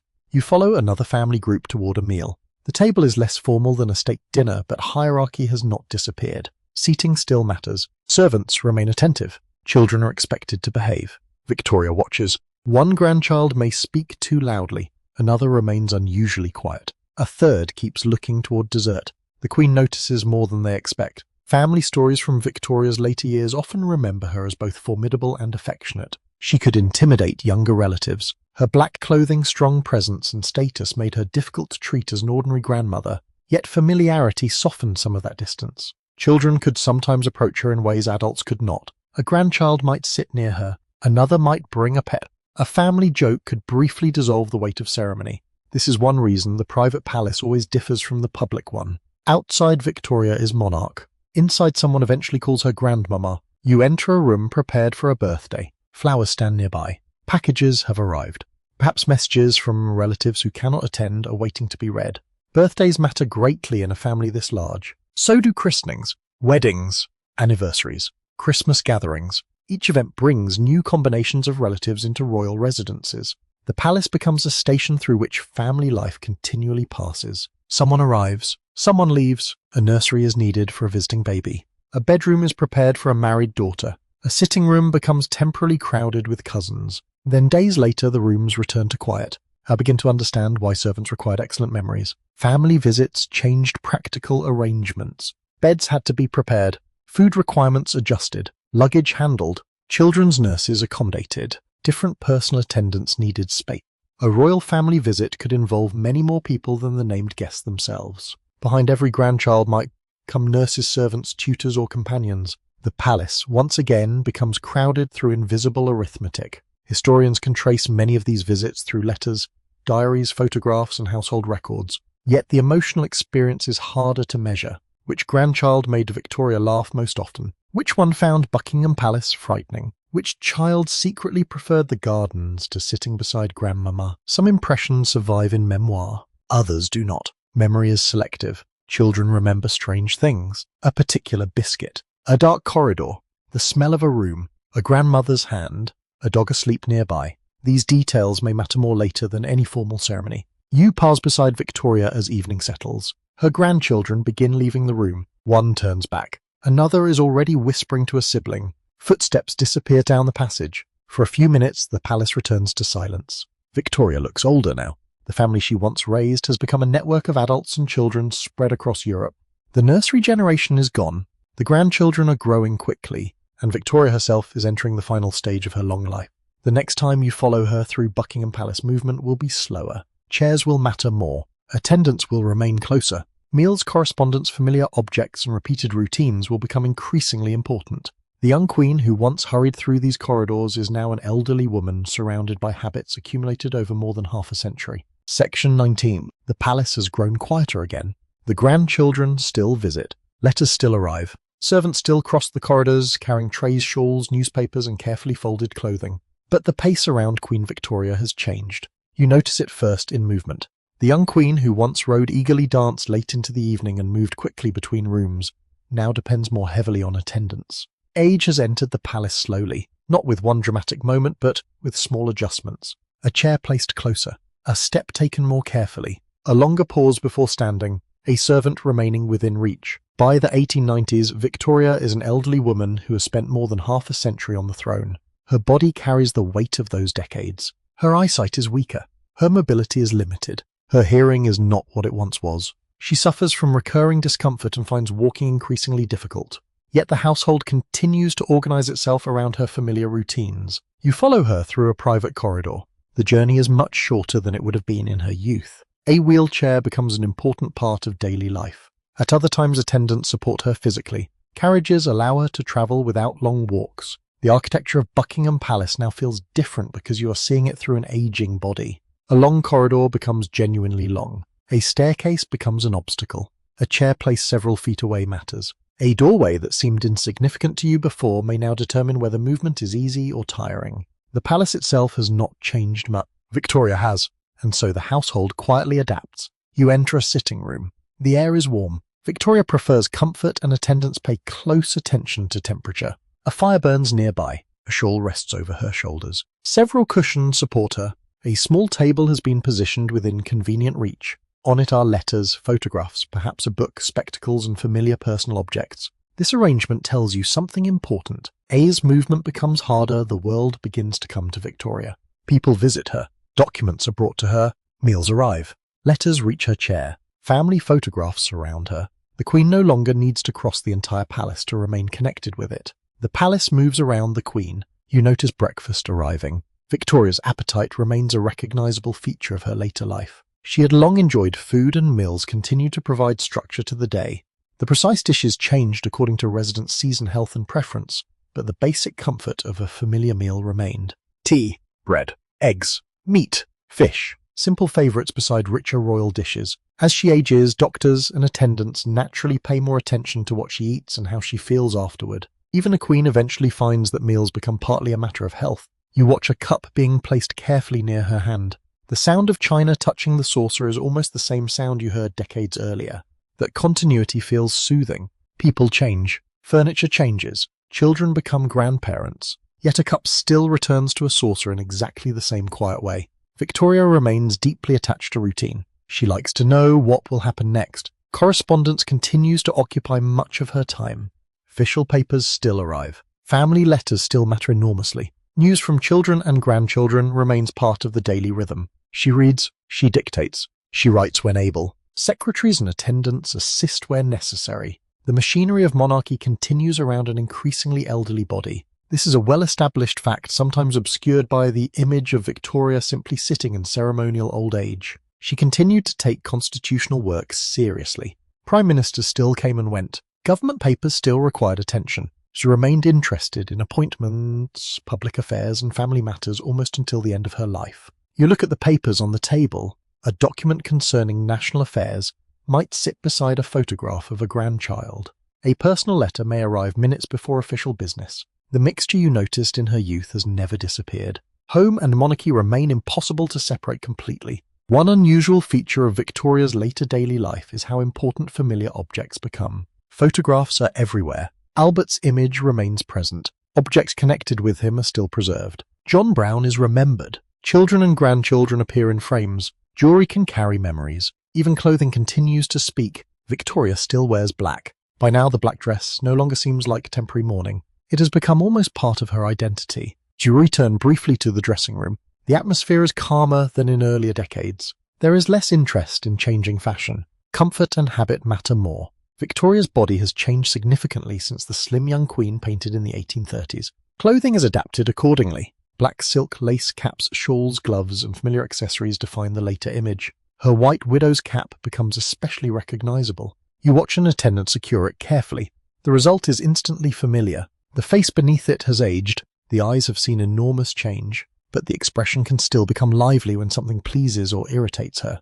Old age has not made Victoria mild. She retains strong opinions. She can still be impatient. She can still criticize people sharply. Family members know this well. Servants know it too. One of the small pleasures of following her private life is discovering that age has not polished away personality. The Queen can remain difficult, affectionate, funny, demanding, sentimental, stubborn, sometimes all within the same day. You follow her towards another room where a family visitor is waiting. The pace is slow. An attendant helps guide the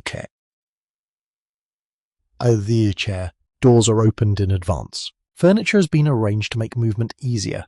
This quiet choreography reveals the experience of old age more honestly than official photographs. A palace built for ceremony now becomes partly a place of practical adaptation. Someone thinks about the width of a doorway. Someone positions a chair. Someone checks that the floor is clear. Someone brings a blanket. No one writes a grand history of these decisions, yet they shape Victoria's final years. Outside the world is becoming increasingly modern. Electric light enters royal residences. Telephones begin changing communication. Railways are ordinary. Photography is widespread. The streets of London are louder than when Victoria first arrived at Buckingham Palace in 1837. New technologies surround a woman born in 1819. This is one of the most remarkable aspects of her life. She began in a world of candles, handwritten messages, and horse-drawn travel. She lives long enough to experience electric lighting telephones, advanced rail networks, and modern photography. The century changes almost beyond recognition, while many of her personal habits remain wonderfully old-fashioned. She still values letters, still marks weather, still likes familiar faces nearby, still measures life through family. You pause at a window. Perhaps Victoria is at Buckingham Palace during a brief store. Perhaps she looks outwards toward a city she knows less intimately than before. Crowd still gathers to see her on great occasions. The elderly Queen has become more than a person in the public imagination. She is now an era that makes private life even more difficult to recover. When someone becomes symbolic, ordinary details disappear beneath the symbol. You are trying to notice them again. The shawl, the cushions, the spectacles, the cup of tea, the wheelchair, the letters, the dog sleeping close by, the annoyance when something is late, the pleasure when a grandchild visits, the warmth of a fire on a damp London afternoon. These are the pieces that return Victoria from monument to person. Historians know much about her schedule from diaries, court records, letters, newspapers, and household documents, but they cannot always reconstruct how she physically experienced every day. How much pain did a particular journey cause? Which room felt easiest to move through? Did she sometimes become frustrated by needing help? Did she ever miss the ease with which she once crossed the palace as a young woman? Some answers can be guessed from her correspondence. Others remain private forever. You leave that uncertainty untouched. Evening approaches. The room darkens. Electric light may now replace some of the candles that once defined palace nights. The change is subtle but profound. The shadows are different. The room is brighter. Victoria has lived long enough to watch darkness itself become easier to control. Yet sleep still arrives as it always did. Letters are put away. A shawl is adjusted. Servants prepare the room. A familiar routine repeats one more time. You look at Victoria before leaving. She is smaller within the chair than the young queen you met at the beginning, but the palace still bends around her presence. Soon, however, the rooms will have to learn how to exist without her. The next corridor leads toward the final years of the 19th century, toward the lastest journey, the last family gatherings, and the quiet moment when Buckingham Palace must finally become a place that remembers Victoria rather than houses her. Section 20. The corridor ahead is quiet. You have followed Victoria from the first uncertain mornings of her reign through marriage, children mourning, grandchildren, and old age. Now the palace seems to understand that time is changing. It is the final winter of Queen Victoria's life. She is 81. Her health has weakened. Her eyesight is poor. Movement requires assistance. The woman who once crossed palace rooms in bright dresses now spends much of her time seated, wrapped, warmly surrounded by attendants, family photographs, letters, and familiar objects. But Victoria is not spending these final days at Buckingham Palace. She is at Osborne House on the Isle of Wight. That feels appropriate in its own quiet way. Osborne had been one of the places where she and Albert tried most deliberately to create a family home. There had been children here. Walks, lessons, meals, gardens, sea air, private rooms filled with objects that belonged to their marriage. Now, decades after Albert's death, Victoria has returned to a place where his memory remains close. You leave Buckingham Palace for a moment and imagine Osborne in January 2001. Winter light lies over the grounds. The sea beyond is cold and grey. Trees stand bare. Inside fires are kept burning. Family members arrive to drive. Doctors move quietly through rooms. Servants lower their voices. Everyone understands what is approaching, even if no one wishes to say it too loudly. Victoria continues trying to attend to work for as long as she can. Papers still matter. Messages still arrive. Her enormous family still sends news, but the pace of the room is becoming the slower. There are longer periods of rest, more assistance, more waiting. The final days of a queen can become wrapped in ceremony when remembered later. Inside the room, they are also simply the final days of an elderly woman. A blanket needs adjusting. A drink is offered. Someone sits nearby. A familiar face enters. A hand is held. The ordinary tenderness of illness exists alongside the extraordinary fact that this woman has occupied the British throne since 1837. On January 22, 1901, Queen Victoria dies at Osborne-House. Hearse in the future, Edward VII and other members of the family are nearby. She has reigned for more than 63 years. For most people living in Britain, there has never been another monarch. The word Victorian has already begun to describe far more than one person. It describes buildings, furniture, clothing, technology, family ideals, social custom, an entire age, yet you know how incomplete that word can be. You have walked beyond it. You have seen the woman brushing her hair, writing letters, eating quickly, listening to music, watching children, loving dogs, complaining, mourning, growing older. Now Buckingham Palace waits for news from the Isle of Wight. You return to London. The palace stands beneath a pale winter sky. When the announcement of Victoria's death reaches the city, the building suddenly changes meaning. It is no longer her palace, not in the way it had been yesterday. Sifanos, who spent years maintaining rooms for Victoria, now face a new household. Officials prepare for a new reign. Clothing rooms, documents, personal belongings, and ceremonial arrangements must be reconsidered. A palace is built to appear permanent. The people inside it are not. You enter Victoria's private rooms once more. Nothing has vanished yet. Furniture remains where it stood. A chair waits near a table. A fireplace is cold. Photographs remain in frames. Perhaps a shawl rests where someone last placed it. The objects do not understand that their owner will not return. This is one of the strangest moments in any old home after a death. For a short time, everything looks normal. Only the person is missing. You notice the writing desk. 4 decades paper travelled across this surface. Letters to children. Letters to ministers. Journal entries. Family complaints. Expressions of affection. Instructions. Memories. Now the pen is still. Other hands will eventually sort these pages. Some will be preserved. Some copied. Some edited. Some destroyed. Private life begins with the slow transformation into history. That process is never perfect. What survives often depends on accident. A servant saves a letter. A daughter destroys a page. A dress is given away. A photograph remains in an album. A chair is moved to an room. A story is repeated until nobody remembers who first told it. You have encountered these uncertainties throughout your journey. They remain with you now. Buckingham Palace after Victoria becomes the home of Edward VII. The atmosphere changes. New tastes enter. New routines replace old ones. The household adjusts as royal households always do. Rooms are redecorated. Furniture moves. Social life changes. A younger generation occupies spaces once shaped by a Victoria and Albert, but traces remain. Buildings are slow to forget. You walk through a corridor and imagine layers of footsteps beneath your own. A young Victoria hurrying toward breakfast. Albert carrying papers. Children escaping from a lesson. A maid with clean linen. A footman answering a bell. John Brown crossing a room without much concern for courtly elegance. Grandchildren moving toward their grandmother. An elderly Victoria being helped through a doorway. The same corridor held all of them. This is why old buildings can feel crowded even when empty. They contain repeated human movement. Buckingham Palace also changes physically after Victoria. Later monarchs modernize it. Electricity expands. Plumbing improves. Heating changes. Telephones become ordinary. Cars replace many horse-drawn journey. The service world transforms. Tasks once requiring several people become easier through technology. The invisible labour does not disappear. It changes form. Victoria would have recognised the walls more easily than the machinery behind them. You pass before a window looking across the palace grounds. The London beyond it is no longer the London she entered as an 18-year-old queen. Railways have reshaped travel. Factories have transformed cities. Photography has changed your It's changed memory.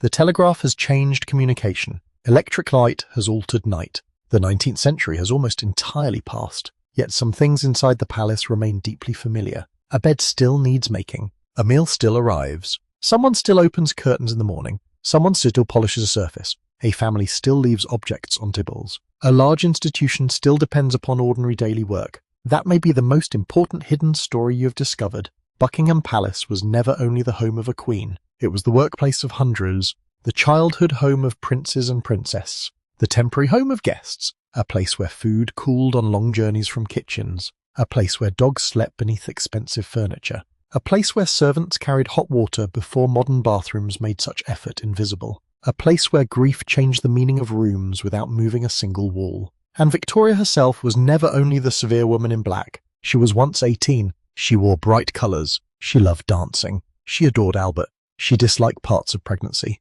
She worried about her children. She loved music and drawing. She remembered dresses. She valued letters. She became attached to animals. She could be impatient. She could be sentimental. She could remain stubborn long after everyone around her hoped she might change her mind. The palace contains all these versions of her. History often chooses one image because one image is easier to remember.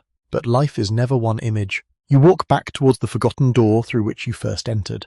The palace around you has grown quiet again. A distant clock marks the hour. The polished floor reflects a little light. Outside London rests beneath the evening sky. Before you leave, you turn once more. There is no ceremony waiting behind you.